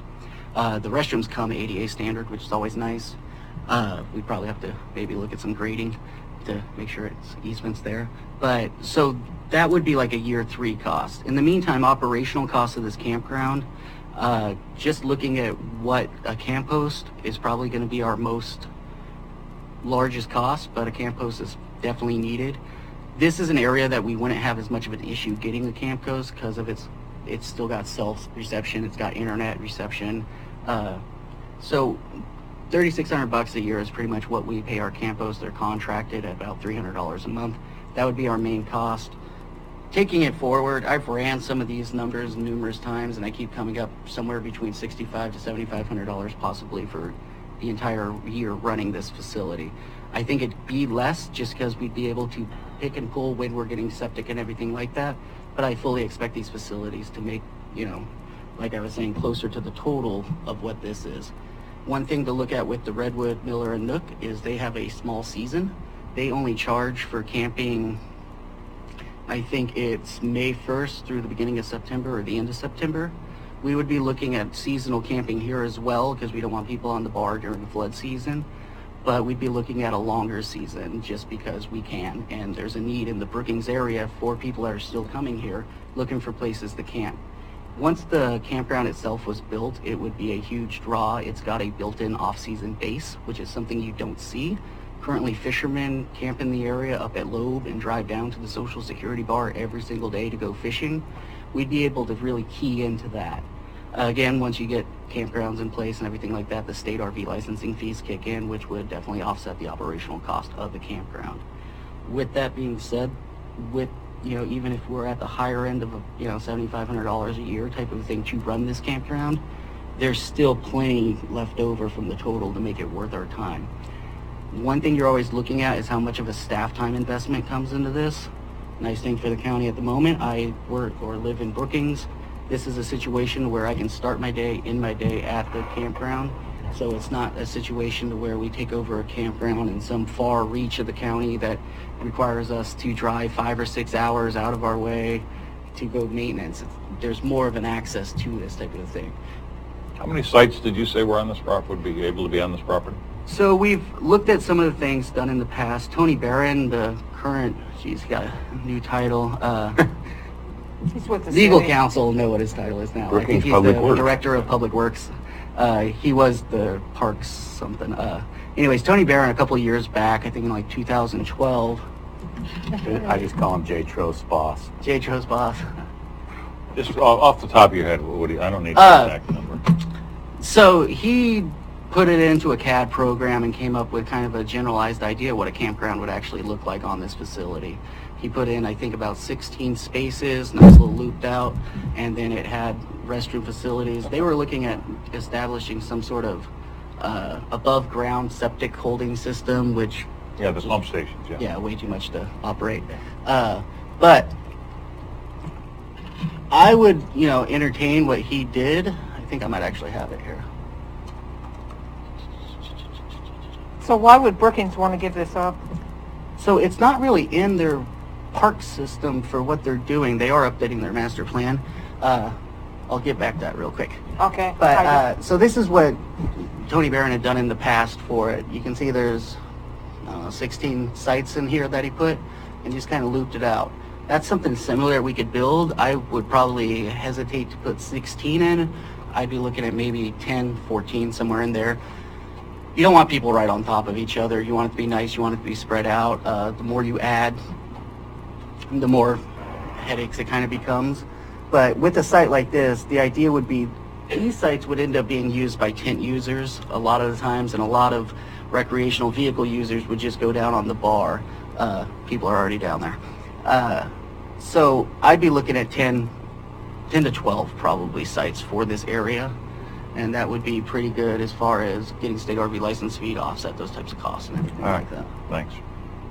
And then as far as why the city would want to get rid of this property, we went over in the last meeting when Director Trost was able to show up. He mentioned that it's an area that they're currently not really engaged in developing. One thing, big difference between the city's parks department and the county's parks department is the county's parks department is set up to run campgrounds. The city's parks department doesn't really have the infrastructure in place to do that. Additionally, the city's got more of a commitment to the citizens of building open space, recreational facilities. We're talking baseball court fields, trail systems in Azalea. They are looking at updating their master plan, and they've been in that process. It was recently in the paper that they had a lot of good ideas as far as different hiking trails in the area or fitness trails. That's more of like what you see from a typical city parks department. With this location, it's outside of city limits, but it's their property, it's in their urban growth boundary, but it's more of a headache for them because they don't really have much plans to develop it, and they get a lot of calls about it from the local residents. Another part of this is the local residents have came to the city numerous times asking for a camp host type situation or even to gate the bar or anything like that because they're sick of the activity. So this is one of those rare situations where you end up with public support on your side because they want to have it. In the original meeting we had back in August, the owner of Stevens Storage sent a letter of support for this project. She would be the most impacted because her business and her home is right at the bar, and she's in support of this because she wants to curb the actions that are going on there. One of the things she mentioned to me that stuck with me is she understands a campground has noise, but it's a different kind of noise compared to what goes on. So another question I have for you. If the city of Brookings wasn't looking to do anything with this, and we knew about it last August,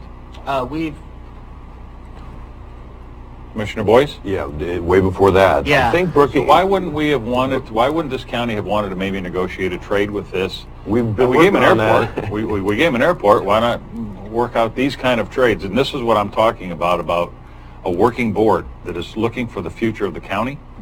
These are things that could have been negotiated, that should have been negotiated when we gave away an airport. I can't necessarily Sorry dispute for that. standing on a I can't really soapbox talk about there, but previous No, I board's worked on decisions. that. I'm not saying you didn't. But I was a little short-handed the last couple of years. But I think Brookings inherited it. It's also outside their city limits, so it's kind of a. So, back in about December of 2018, we were trying to get a deal worked up with the Forest Service on a different property, Little Redwood Bar. That didn't work out. It's something we've tried to do numerous times. At that point, I basically took it upon myself to say, well, we could just build our own Little Redwood Bar. At that point, I took the director at the time out to the Social Security Bar, explained a bunch of things to him. I know Commissioner Boyce was involved in some form of that while him and Director Trost were trying to work forward to that. Things were moving forward, and then we found out DSL actually owned the Social Security Bar, the gravel bar, and that's when Trost pulled out. Okay. It's actually all in the August meeting. He mentioned that he didn't think they'd be on board with it. When I took over the department at the end of July, I made a phone call, and it turned out they were. So can we move forward as a next step here to do prepare a proposal for them? That's what Let us I'm look at it? looking at, is to just get a consensus to actually prepare a proposal to see if we can vet I'm this fine out with that. through DSL. You, Commissioner Boyce, are you fine with that? Yeah. Okay, so why don't we do that then? And then we're going to load him up Thank with you. McVeigh Park. I appreciate that. negotiation. And if you wouldn't mind, I wanted to speak to you about something personally, so if you could hang out just a couple minutes after the meeting. I got something else. He also has his quarterly report. Oh, okay. Sorry. Is that up next, or is there something? Yes, it is. Okay. That's.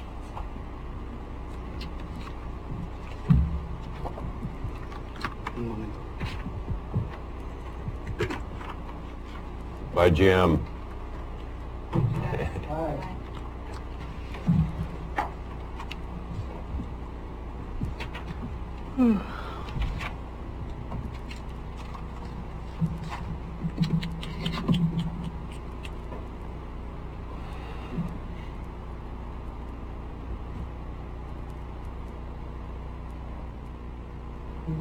Yeah, we'll leave it there for right now.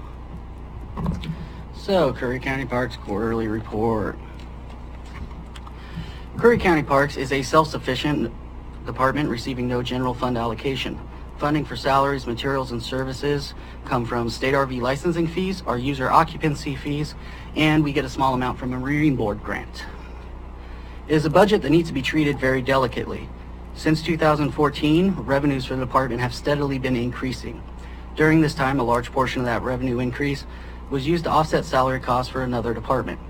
It limited our ability to use these funds for park development and repairs. There are many repairs currently needed within our parks.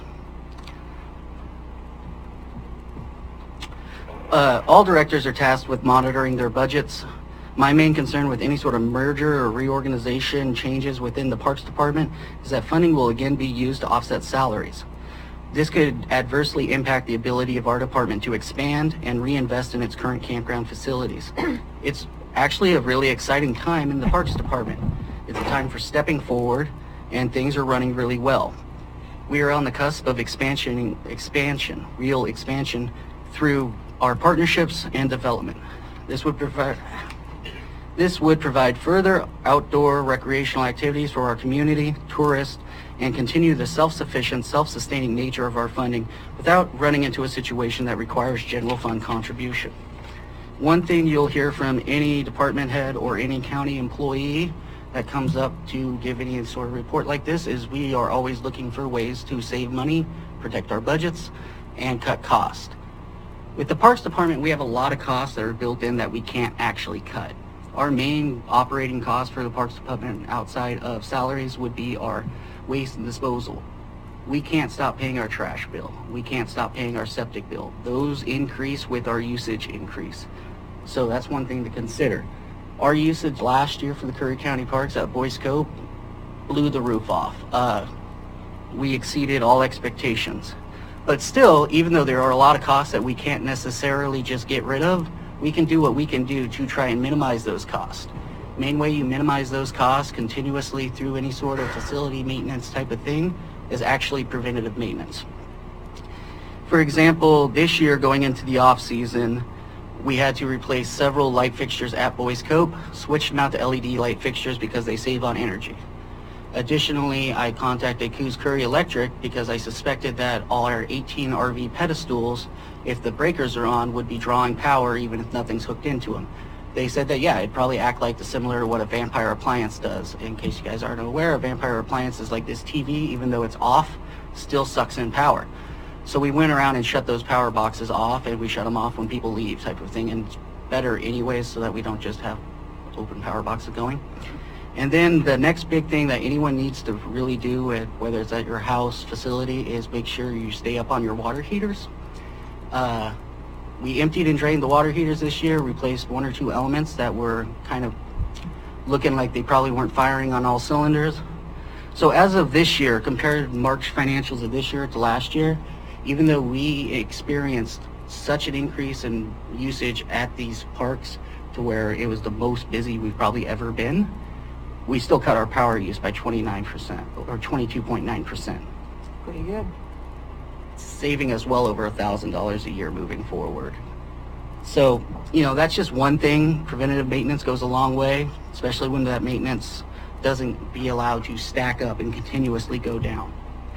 Additional things that we did to kind of save money. Once we launched the online system, we needed to come up with ways to get the word out. Normally for Boyce Cove Park, we print out a lot of brochures and we put them in different areas, visitor centers all along the coast. These run 60 to 90 cents a piece, depending on how many we get. And we never really see much of a return on them. We don't get a lot of people pulling into the park saying, hey, I picked this up at the visitor center. But we still needed something that we could give the campers when they come pull through, just to check the site out, to let them know we have an online reservation system. So I just made a little calling card instead. These are 2 cents a piece. Again, just a small thing, but it adds up quickly as more that you add. Another thing that we got going on now, and this just recently happened, but it's a good thing, is all of 2018 we had to do monthly water samples at Boyce Cove Park and take those samples into Coos Bay. We were able to get back to quarterly water samples moving forward this year. By being on quarterly, it saves us approximately $280 a year, and that's not including the staff time for driving to Coos Bay and the vehicle use for driving to Coos Bay. So again, another thing that is going forward with this parks budget. We can't cut some of these things, but we can look for a way to minimize the cost of those. So with Boyce Cove Park, as far as occupancy fees went for the 2018-2019 fiscal year, prior to instituting the online reservation system, we were up approximately 22% from where we were last year. We estimated to be up about 20%. As of September of last year, we were up about 26%, but once we started our restroom remodel, we didn't have much of a shoulder season this year because plenty of people didn't want to do that. We knew it was going to happen, but we were still up 22%. Then we started the Boyce Cove online reservation system. County Parks has been looking at trying to get a reservation system for a number of years at Boyce Cove Park. When I took over, I actually followed through and got it up and going, and it started on January 14th. Prior to starting the reservation system, we knew that we'd end up with a reservation booking fee for our payment processor. Basically, every time someone makes a transaction, it charges us a fee. Additionally, we have the cost of running the actual reservation system from the site that we use. We instituted a $10 reservation online fee. It's very similar to what many of the campgrounds were using. I basically surveyed between the Forestry, State, and a bunch of other campgrounds. They range between $8 to $15. I figured $10 would be pretty good, and it's not an amount that really hurts our customers. So with that being said, since yesterday on the 16th, we took in approximately $43,155 gross since January, and we've netted approximately $41,000. So the payment processing fee has taken approximately $2,155. With the $10 online reservation fee we added, we processed approximately 273 transactions.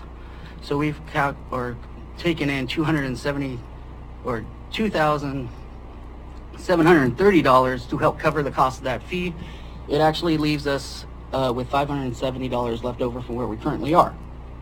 So moving down the list of where our fees are coming from the online system, our current online system costs about $600 a year to run and operate. That's how much we pay the company to house our system. So if you minus what we have left over from the payment process, that County Parks is at this point spending $25 for its entire reservation system. That's pretty good. It's almost paying for itself. I think the current fee amount appears to be at a really good spot. It's helping offset the cost of the system, and it is possible that a lot of our big reservations have been filled, occupancy into July and everything like that. So it's possible now that that fee itself doesn't cover every type of transaction. Some of them are a little bit more, some of them are a little bit less. I do suspect by probably June, we will be neck and neck with what we've actually spent on this system. That being said, these numbers change every day. I pulled those yesterday. As of today, another $1,000 was added into our system. It's just the way it works. Some days you get 1 or 2 transactions come in, some days you get a rush of people, and it's working out really well. Another aspect of the online reservation system is it allows us to track real time where we're making money for the different months of the year. I have a ton of reports that I can run. These reports let me see how many campers are actually at our campground, so we'll actually have some sort of figures this year.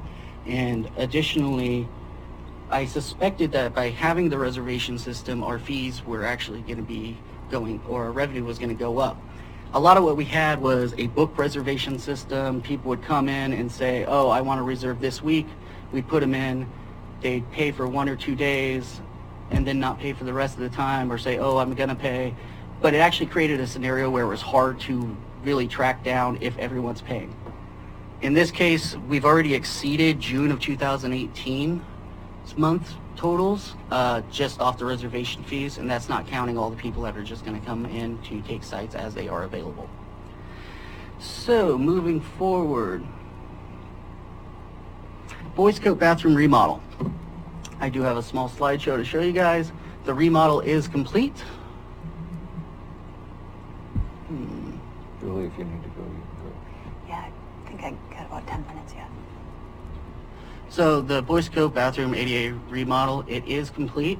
We're just waiting on the final details and everything like that. It's all the information's due into the state next month, and I'm working on that. But just to kind of go over it real quick, brief background.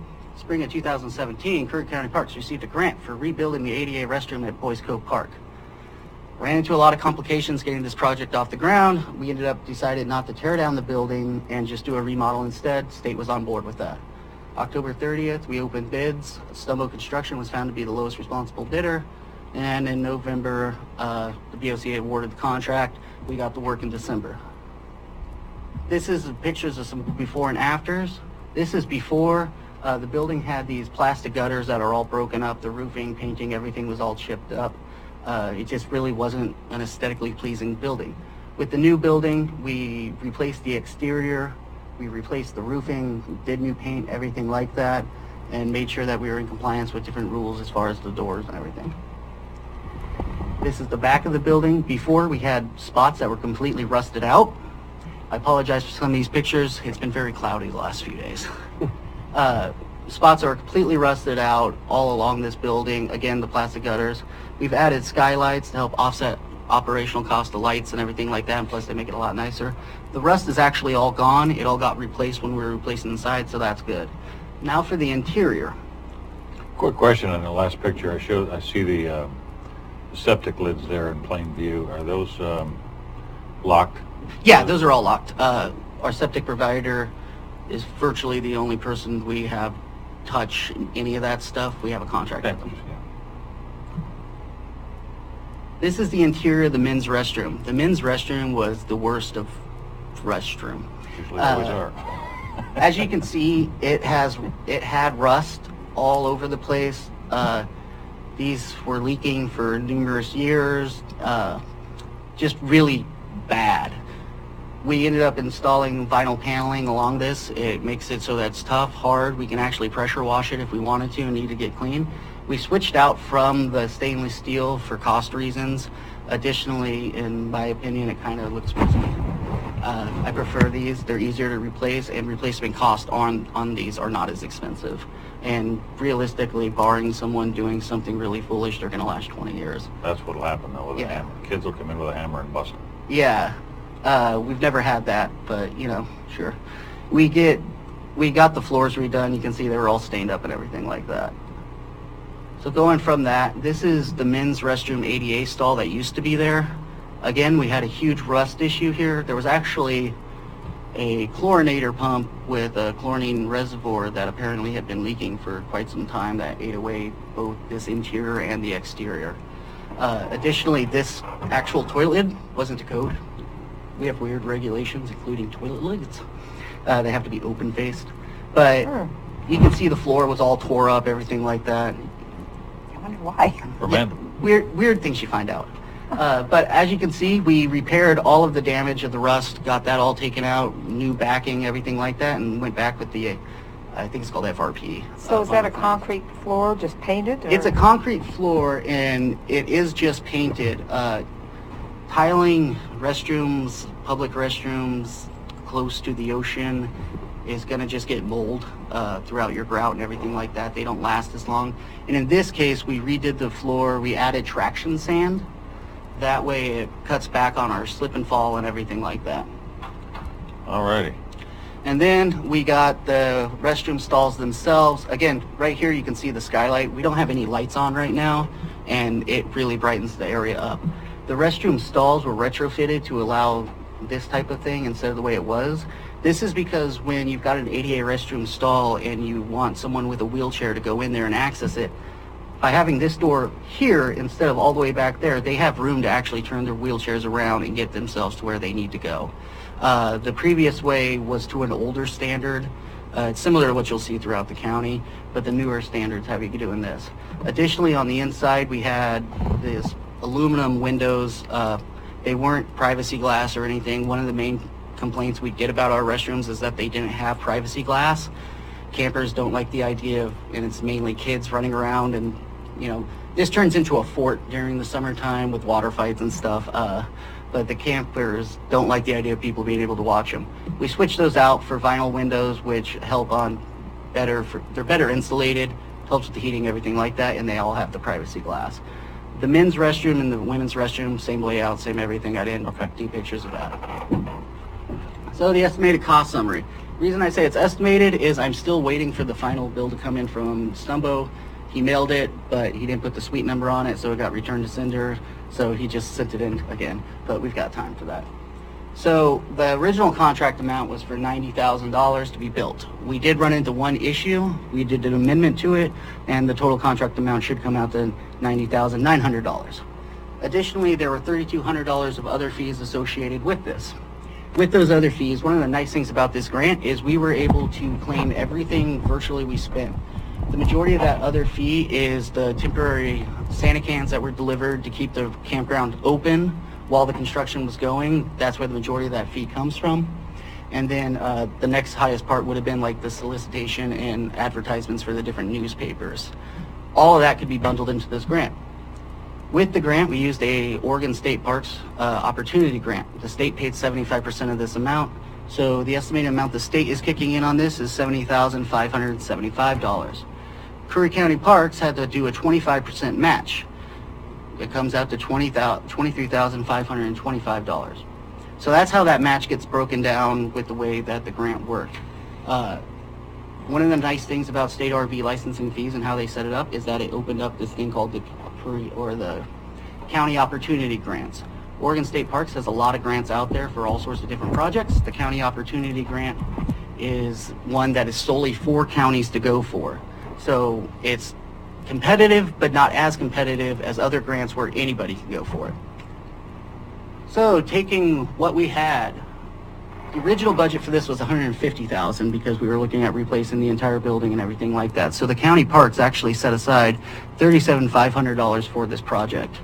You take it away from what it is, and you're going to end up with about $13,975 coming back to the Parks Fund from what we had established. The project in itself is completed. Like I said, we're just waiting on the final documents to come in and get it into the necessary authorities. But we're good to go. Campers are happy. County parks are happy with it. Our contractor did a great job with it. And we got it done very quickly. Considering our contractor was based out of Roseburg, and for 2 weeks he ended up without power due to the snow and everything like that. All right. So that's the county park remodel. Moving on down the list, Boy Scout propane exchange is now going to be offered. Looking for ways to increase what we can offer our campers. I started looking into the prospect of doing Boy Scout propane exchange, similar to what you see with the Blue Stars outside of stuff. All worked out good to where now we'll be able to offer propane services, just exchanging tanks. Our campers that come there and stay for 2 weeks at a time, campers that are just coming in, I think it's going to be a big asset to them to be able to swap tanks out without having to go to like Fred Meyer and pull their trailers in. We make a little bit off of this to help offset the cost of everything else. So there is going to be some revenue that gets generated to help offset, but it's not something that we're really like expecting a lot off of compared to what it kind of costs to do it. But it is a nice little thing we can add for our campers for convenience, and it helps increase revenue, and even any increase is a welcomed increase. So moving on, Lobster Creek Camp. This time of year I'm doing a lot of brush removal. Normally we weed eat all the way down the road and everything like that. Over the years, coming into the road hasn't been much of a focal point, so it's created a lot of blind spots. I've been going through and cutting those blind spots out to make it so that when campers are driving down, they can actually see what's around the corner. It's amazing, you cut 2 feet of brush on one side of the road and it opens up 40 feet of view. So that's the main thing going on as far as brush removal out there. Trails need cleared. We've got a lot of trees down, but once the seasonal staff start, we'll be able to knock those out super quick. Lobster Creek floor improvements. Lobster Creek Camp needs a lot of work. Boy Scope's been the money maker, and that's where the money's been going. Lobster Creek hasn't been treated as nicely. With that being said, it needs to be, because... Josh, about how much longer do you have, just so I know? I'm not sure. Is there a time limit on this? No, I'm just asking. If you're going to be much longer, I want to take a 5-minute break. Maybe you should just go ahead and take that 5-minute break. Because we've got maintenance coming in behind you as well, so. He mailed his in because, unless he is actually coming in. All right, we're going to take a 5-minute break. It scraped and did everything I could to get the paint that was on there, 6 some odd coat layers, off of that floor. I then went through and repainted it with actual concrete floor paint. I added an epoxy sealant to it to help water protect it. And this is what we're left with now. I chose that color just to help brighten up the interior of the A-frame, makes it a little bit warmer instead of just the dirt brown. Did you do this work yourself? I did. At the beginning, I was lucky enough to have a seasonal employee who's coming back this season, and he helped me with a lot of the sanding for about half of it, and the rest of it was just me. I will tell you, these tables is part of the reason why these floors themselves get chipped up. They're about 500 pounds, and they are extremely difficult to move, especially to move after you've painted one half of the floor. So you can see all the way through, it's a drastic difference. You can walk in there now, clean it up easier. It doesn't stick to your floor, feet, anything like that. Kitchen area, it's unrecognizable as opposed to what it is. So that's just a little bit of time, energy, effort, and paint. I mean, it's not that much. It's just a matter of doing it. This is the new area that looks like where you get to have your fire and everything. It looks very inviting with the orange. It looks homey. It looks warm. It's not something to where I'm worried about people going in there, having paint chips on their shoes or anything like that. And yep, so that's the A-frame floor. That was a larger project I did over the winter. So the cost on that, Besides mine, probably about $400 between the sandpaper and the paint. I mean, very low cost. Did you have a buffer? We have one in facilities. I went and ordered a sand screen for it, but still took forever. Those aren't the only painted floors at Lobster Creek. We have cabins A and B. This is their floors. They were in actually a lot worse shape. Again, stick to your shoes. This is where staff for our different 4-H groups will stay. We'll put campers in here. They couldn't put their clothing or anything like that on the ground without the floor sticking and everything like that. So again, that was cabin A. This is cabin B. Similar condition, just all tore up. Instead of just painting over it, this is what it currently looks like because it's too wet for me to go up there and paint it. In this case, I just took a scraper. This floor was so bad that I sprayed it with water and hit it with the scraper and it came right off. But I used a hand scraper to just get all of this off in both sides of the cabins. They're ready to go to be repainted. We've got plenty of time between now and our next group coming up to do that. It's just too wet this time of year to actually do that type of work. So that's going to take care of the floor issue, at least for the next year or so. I do suspect that we do continuously have water issues of getting into the cabins. I'll go over, not the cabins, but the A-frame. I'll go over that in a little bit. What I wanted to tell you on these floors, and trust me, I've had some experience with this as well. We did a couple of large floors this way. If you sand them down, there's an acrylic, it's basically an acrylic sealer, but it's got epoxies built into it as well. So you buff the concrete out, and then you put this acrylic down and you buff it back out, and it's basically buffed concrete floors. Yeah. And they'll last forever that way. Yeah, preferably, in an ideal world, they never would have painted the floors. They would have just left it as concrete and sealed them up as concrete, and we wouldn't be in these scenarios. Even trendy-wise, concrete countertops, concrete floors are actually a big thing that's going on in our current housing market. People are really looking forward to that.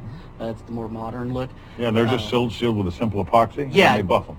Yeah, and to get this back to concrete takes a whole lot more work. There's actually a gel you can spray on that, yeah, and it'll peel it right up to nothing. So that's my next thing for those cabins, is to get those floors taken care of. At this point, we'll just go through Lobster Creek's current condition and where we're going to go with the campground for the next budgeted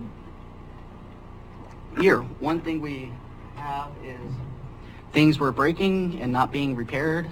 Things were, with them breaking, not being repaired at the time of them breaking, you end up with multiple things being left over.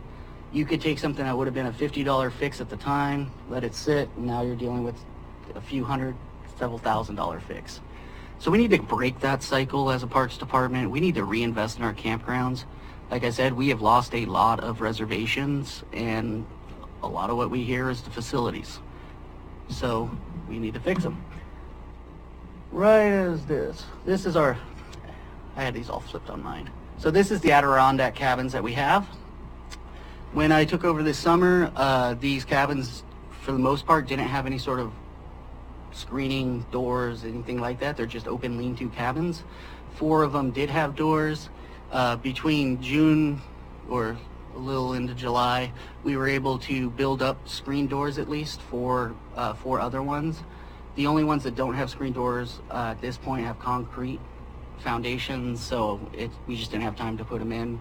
Moving forward, our plan is to finish this project probably as soon as the seasonal staff starts. This cost us virtually nothing beyond hinges. We have wood available to the Parks Department. When we had our large donation from the ranch out in Montana, they brought over several hundred feet of redwood 2x4s and everything like that. So we've had this just lying around. It's just a matter of putting it to work. So that's what almost all the doors out there look like now. Another thing, these are just kind of base frames. We can add on to these, we can improve these, we can shore them up.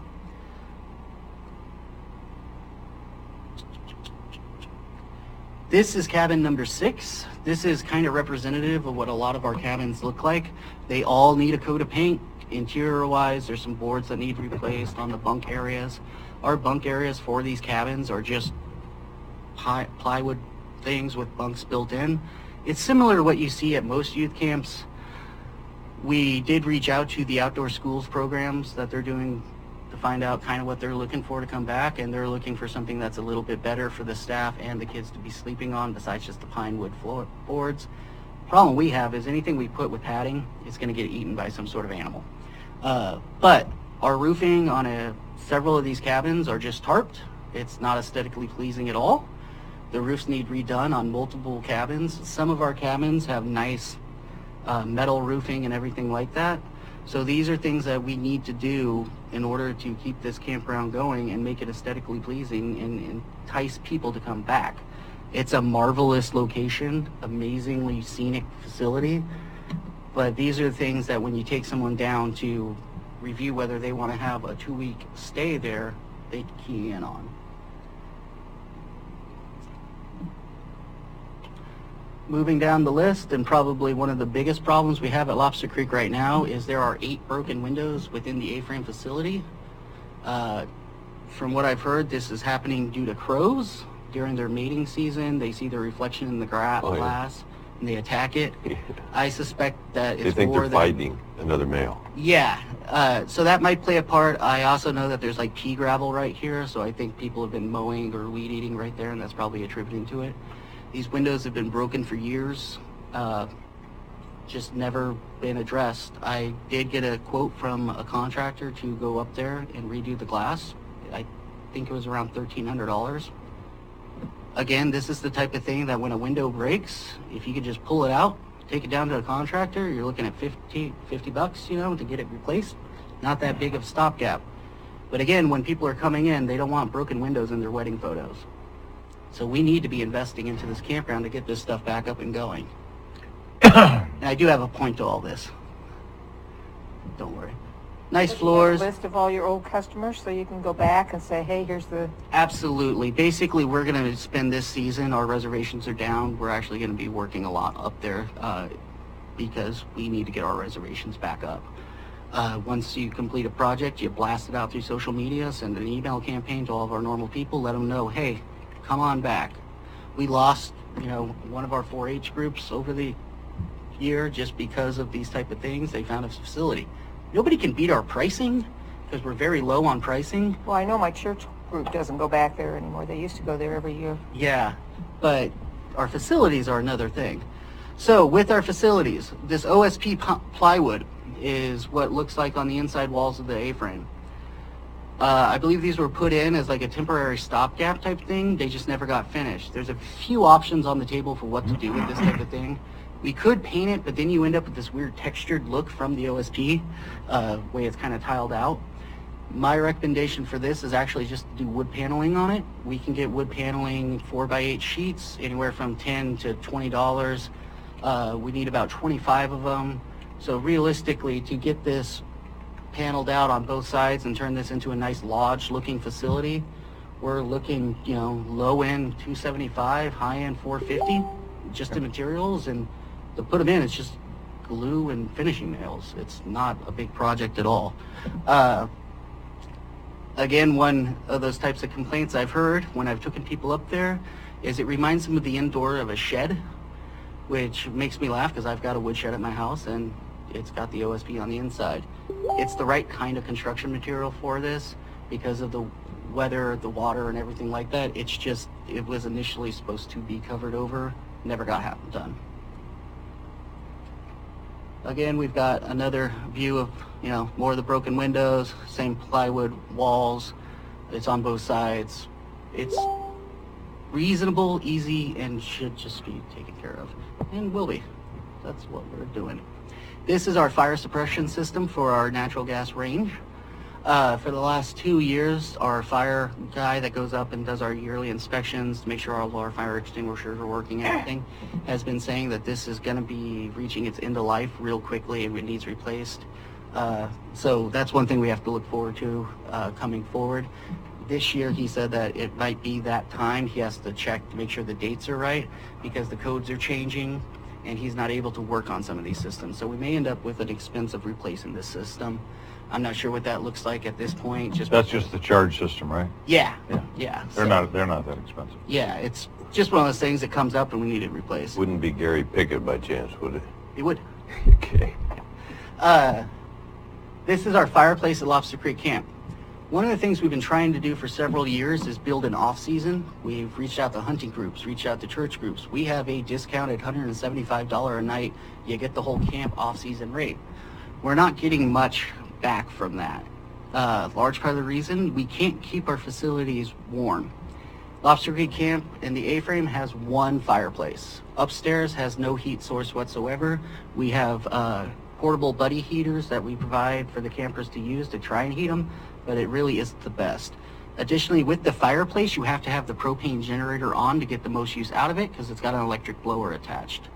I've currently reached out to a couple of different companies like Blue Star that did our generator and stuff to see what it would cost to install a propane fireplace in there so that it would be on demand. You don't have to be running the propane generator. You could set it at low, heat the whole place up, as well as install a propane They have ventless propane fireplaces that can be installed upstairs or just installing a heater.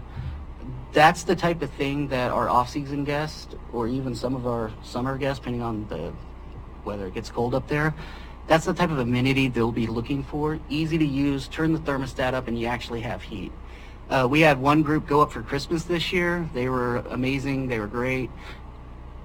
They used the fireplace and kept it as warm as they could, but they were still cold. It didn't hurt their experience just because they're the type of people that knew what they were getting into. Other groups that have gone up there come back down on a Monday, and you look at them and they are just haggard. So you never know what to expect from what people are used to. But this is something that is more expensive as far as these other things that I've talked about.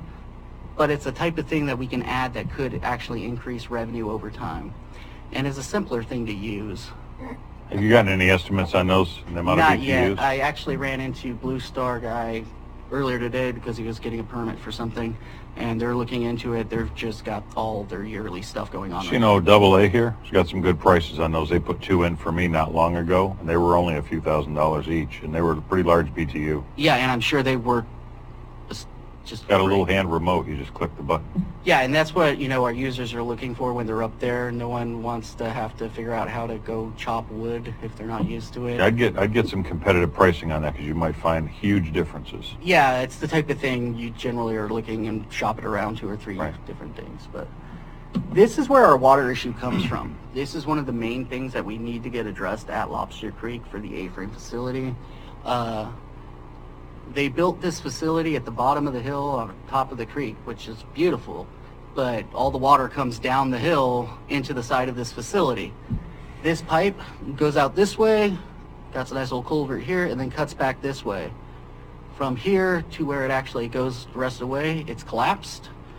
I don't know when it's not been collapsed, but so what happens is water comes pouring down here, floods this whole area, and then it seeps through the concrete foundation because it's sitting there for time after time, and that's what's really tearing into our concrete floors. Additionally, with the way the A-frame is set up, this pipe itself isn't wide enough. When water pours down off of the side of the A-frame here, it lands in a spot in between where the pipe drainage is and where the building is, so it pools up right there. That's why I took this, one of our cabins years ago broke, a tree fell on it. So we had some metal roofing laying around. I cut and just busted these in to make it more of a gutter system for that so that we could actually get the water into the pipe the way it's supposed to go and not sit up. That worked for a little bit, but when we end up with a lot of rain, it just overflows the side anyways. Can I give you a suggestion on that one too? Absolutely. The old way to do that would be to come about 3 or 4 feet off the building, about where your arrow is right now, and dig an arrow, and it's called an Asian drain. And you dig down about 3 feet, and you put the big 6-inch corrugated pipe in there. You fill it in with gravel, and then you top it with some black road netting. And all you got to do is rake it off about once a year, and you'll never have water against that building again. We will definitely look into that. And it's cheap to put in. It's about 3 loads of rock for that size building and some. And what was it you called it? You only have it's an Asian drain. Pretty much any contractor in Northwest knows what an Asian drain is. So yeah, there's a variety of ways to fix this. Yeah, and that's a cheap way, and it's aesthetically pleasing. And the only maintenance of it is once a year. Like I said, you're going to go in and all them leaves are there. You're going to want to rake them off or blow them off with a blower, and that thing will work like a. As far as like a simple fix goes, we really just need to go grab a portable auger and run it through and just open the pipe back up. I mean, that You'll will at have to least dig allow down it to 3 drain. feet, huh? 3 feet through past the foundation. This is a picture I took during the last rainstorm. It illustrates what I was talking about. The water on the pipe itself is filled up to the point where it's bermed over. You can actually see that, you know, the roof comes down to about right here, so it does pool in. It's just furthering the idea. This is, you know, what causes the floors to get the way they are. So I suspect maybe in a year or so the floors are going to be needing readdressed just because it's going to be underwater. Although we got the sealant on it, you never know how long it's going to last when it actually lives its life underwater. And then we got this part. This is at the kitchen. There's no drain whatsoever that was put in right where the kitchen area is. Again, same thing. Water pools up. It drains into the kitchen through the seepage of the concrete. In this case, when this happened, when I was on site, I just went ahead and dug a ditch back out to leach it out. And, you know, you just kind of graded to where. So the pool of water left, and it's flowing out a different spot now, and it's nowhere near any of the facilities, and it's not leaking into the building. But we should put in some variation of a pipe here to make sure that it continuously does that. Moving on down the line. This is a weird system. This is our fume hood for the propane stove. Basically, you're cooking, you turn on your vent to let things go out. But it doesn't actually go out the building. It's actually just goes up to the top story of the A-frame and stops. So I don't know, there is a square right there that looks like at one point it exited the building through the roof like it probably should. In this case, I think we just need to look at one of the ventless systems. You can buy ventless things for that aren't horribly expensive at all, under $50, and it just runs off of power just like this does. You turn it on, there's no vent, it circulates it and gets rid of it. And then we'd be able to possibly remove this and open this area up even more. That's, you know, there's a lot of strange stuff when you got The bottom older line, you're buildings. telling us is a mess. Not necessarily a mess, but it definitely needs attention. These are the skylights to the A-frame. So when the Parks Department was taken over by the Juvenile Department, the A-frame actually had a false ceiling in the second story. Ken Duque at the time was the director. He went in and I talked to him about it. He said he had about 30 days to get something going. Every critter under God lived underneath or in that false ceiling, so they took it all out and exposed these skylights. His plan was to go back in and frame these in, go over the roof, because they don't really add much. They add a little bit of light, and then just have it re-roofed to make sure that we don't have a problem. Currently with these skylights, we get occasional leaks that are coming through just because they probably need resealed or they've deteriorated. They may be as old as the building That's just itself. fiberglass, right? Yeah. Okay. So that's also not the best. Even the really expensive UV stuff, leaves and stuff from tree branches are going to blow up again. They scar and fade in just a couple of years. I mean, Yeah, they're basically useless. my recommendation for this, we do have several contractors we've used in the past for roofing. One of them does a lot of this type of stuff, would be to frame this in and just close it off so that we never have an issue with it. That's the plan. As of the moment, we don't have much of a leak. Depending on wind direction is where we get it. So it's a small incidental thing. When it's raining and I'm up there, I make sure that nothing's pooling up or anything like that. This is the A-frame roof. There's just some nails. I'll show you that in a second. It's a better picture. So again, with the A-frame, when Director Decay went through, they did a lot of good things with this top story. They switched out the linoleum flooring. It's holding up well. There's a few cracks, but that's fine. It's not that big of a deal to replace linoleum as you go. But these were just nothing. This is where the false ceiling was. Again, they didn't have much time and they had a limited budget, so they stuck up the OSP plywood. He told me that, you know, that was kind of just a temporary thing just to get through. just nothing got done after that. With the upstairs here, you know, we could always do the paneling, we could do some sort of vinyl sheeting. With this being on what it is, it's basically just a bunkhouse for kids and everything. I'd recommend just painting it. I'm not really worried about the textured effect or anything like that. Painting it, you know, we're talking maybe 5 gallons of paint type of a thing. Painting OSB plywood's a little different than painting regular plywood, so you gotta do a couple of steps.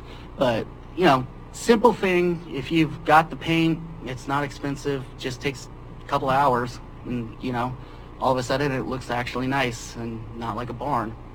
Additionally, we could look into extending the plywood all the way back up just to kind of make it uniformed and nicer. This is where those nails were. You can see the nails sticking through the roof. I don't get a lot of complaints about that, but I have complaints about, you know, just it doesn't look aesthetically pleasing.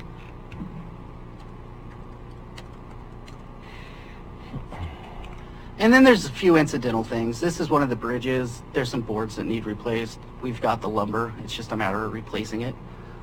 So that'll be done shortly. And then we get to the nurse's cabin. This is where we have some real issues. The nurse's cabin is a 2-bedroom, 1-bath cabin. It used to have propane hooked up to it with propane heaters, propane hot water heater. At some point, the propane pilot lights kept turning off. They couldn't figure out what the deal was, and they suspected that, you know, there was some leak. They shut the power off or propane off to it and switched it over to an electric hot water heater. And then that's why we got the buddy heaters, was to use to heat the cabins. Last time I was up there at Blue Star when we were putting the generator in that got stuck in Lobster Creek a while back, we had them look at it. They said that you probably don't have a leak. It was probably your regulator, which would have been a pretty simple replacement type thing.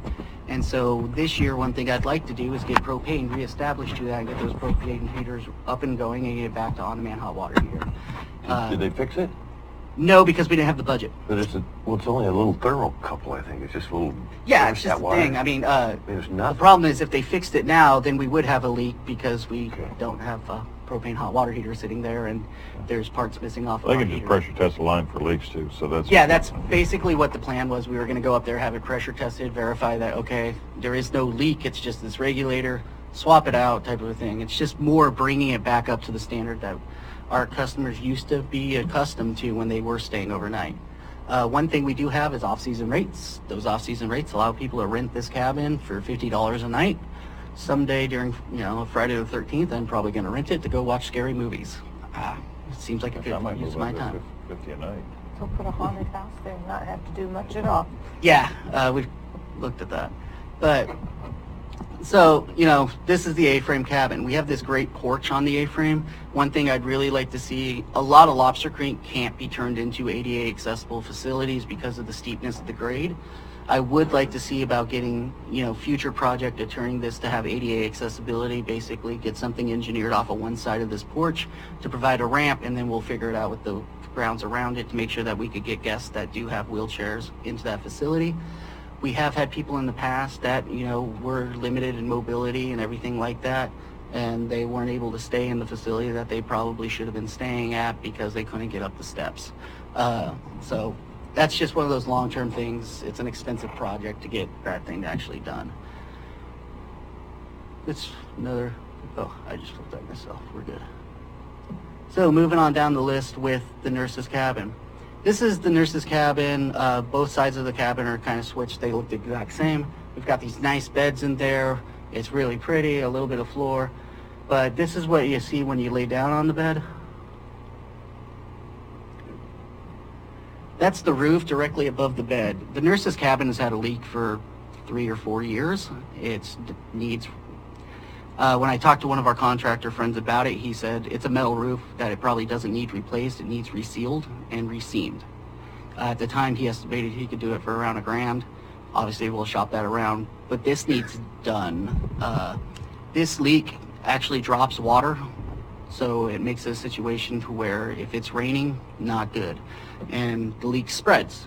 Anytime you have any sort of leak, you never know where it's going to go, especially depending on wind flow.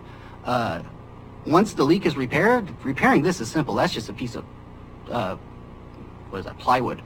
You know, we can either sand it if it looks good enough, reseal it, everything like that, or just Huh? You can just texture paint it. Yeah, or just pop it out and replace it with like a $50 piece of wood and repaint it. How big is this cabin?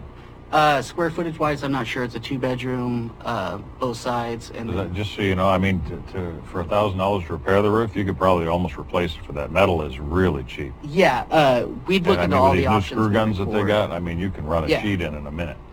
But we can't do much to make this nicer without getting it actually fixed. Right. As you go through the cabin, you see more leaks, more issues going just because the roof is the way it is. The rest of the cabin outside of the roof isn't bad. These walls are just bare wood. We could paint it, no big deal. The flooring in the cabin's baseboard. Someday we could add some variation of nicer flooring. The restroom works well. There's no big issues with it. It's just this roof itself definitely needs addressed, and my preference would be to get it addressed this year because I don't see the point in continuously letting this deteriorate. It doesn't look that big. Yeah, it's not. So that's what Lobster Creek Camp kind of looks like right now. Those are the projects that I'm going to be looking to work on going forward in the future. I'm adjusting the budget to an actual point to where we're able to reinvest in our campgrounds and fix these type of facilities. And we kind of have, an obligation to the public to fix these things and keep them up and going, especially when a campground like Lobster Creek Camp, with what it gets us from our state RV licensing fees, pays for itself. We need to do something drastic. As far as Lobster Creek going forward, one project I've talked about to kind of make it more profitable, it's used for youth camps. Most of these youth camps charge $500 to $1,000 to have their kids go out to a camp every year. We need to look into a lot of the rules and regulations requirements around it, but a lot of county park systems that have facilities like this throw their own youth camps. The numbers would look really well if we were taking 20 to 50 kids up there once or twice this summer just to fill in our own gaps in our calendar and having our own youth camp.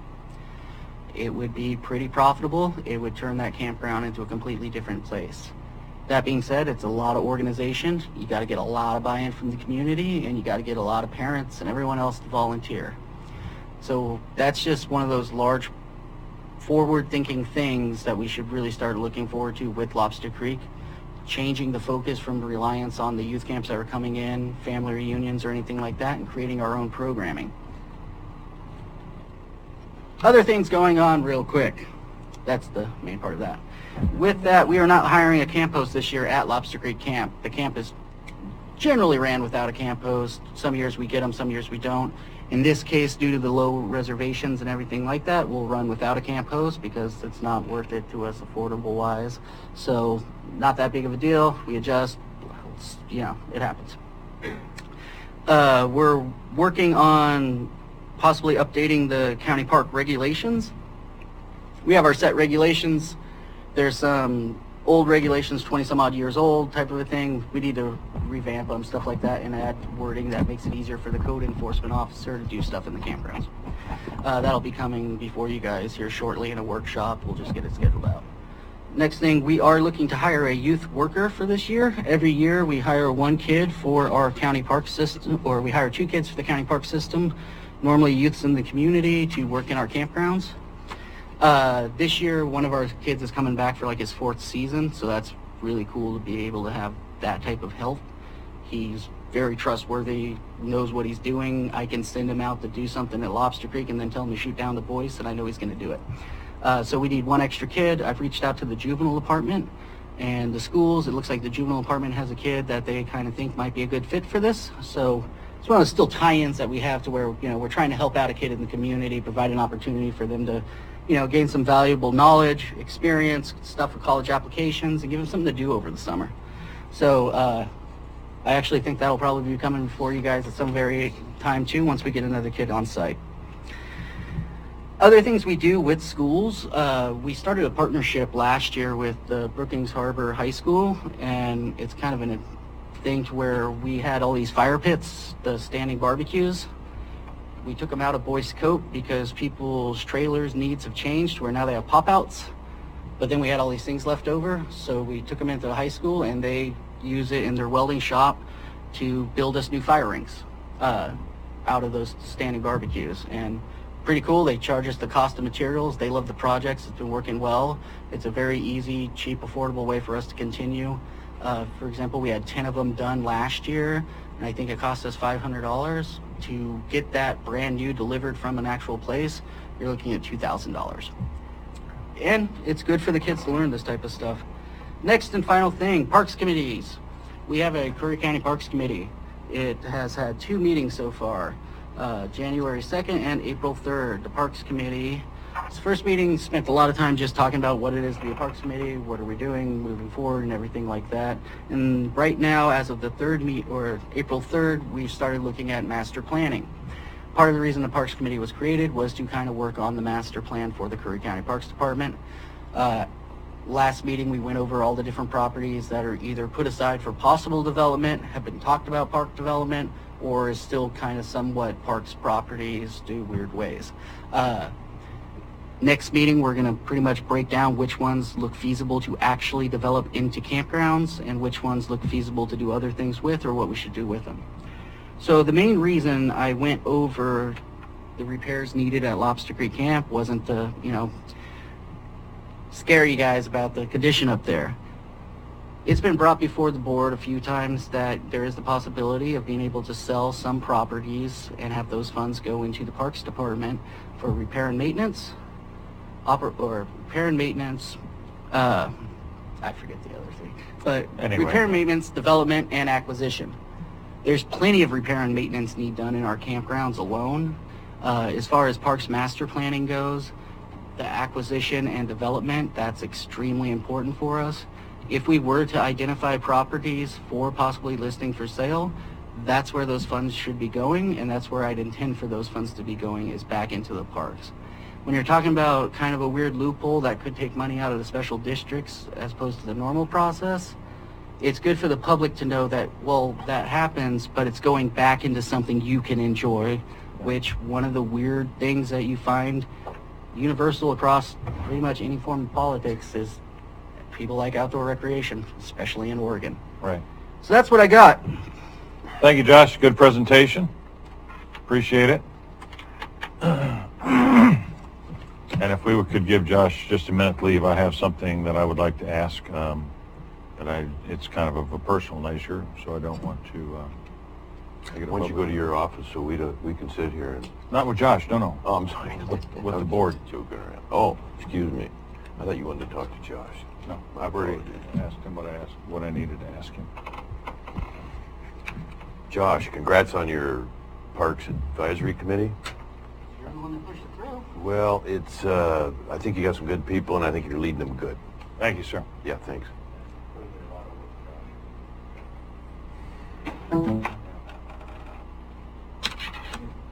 Got the door shut? No, it's fine. I just wanted to ask Commissioner Gold something. I forgot to ask you this morning, and forgive me for that. I was just asked by someone, and I'd like to know if you knew that Ms. Stoddard was going to file that ethics charge against me. No, I did not. Okay, that's good to know. All right, thank you. This workshop is adjourned.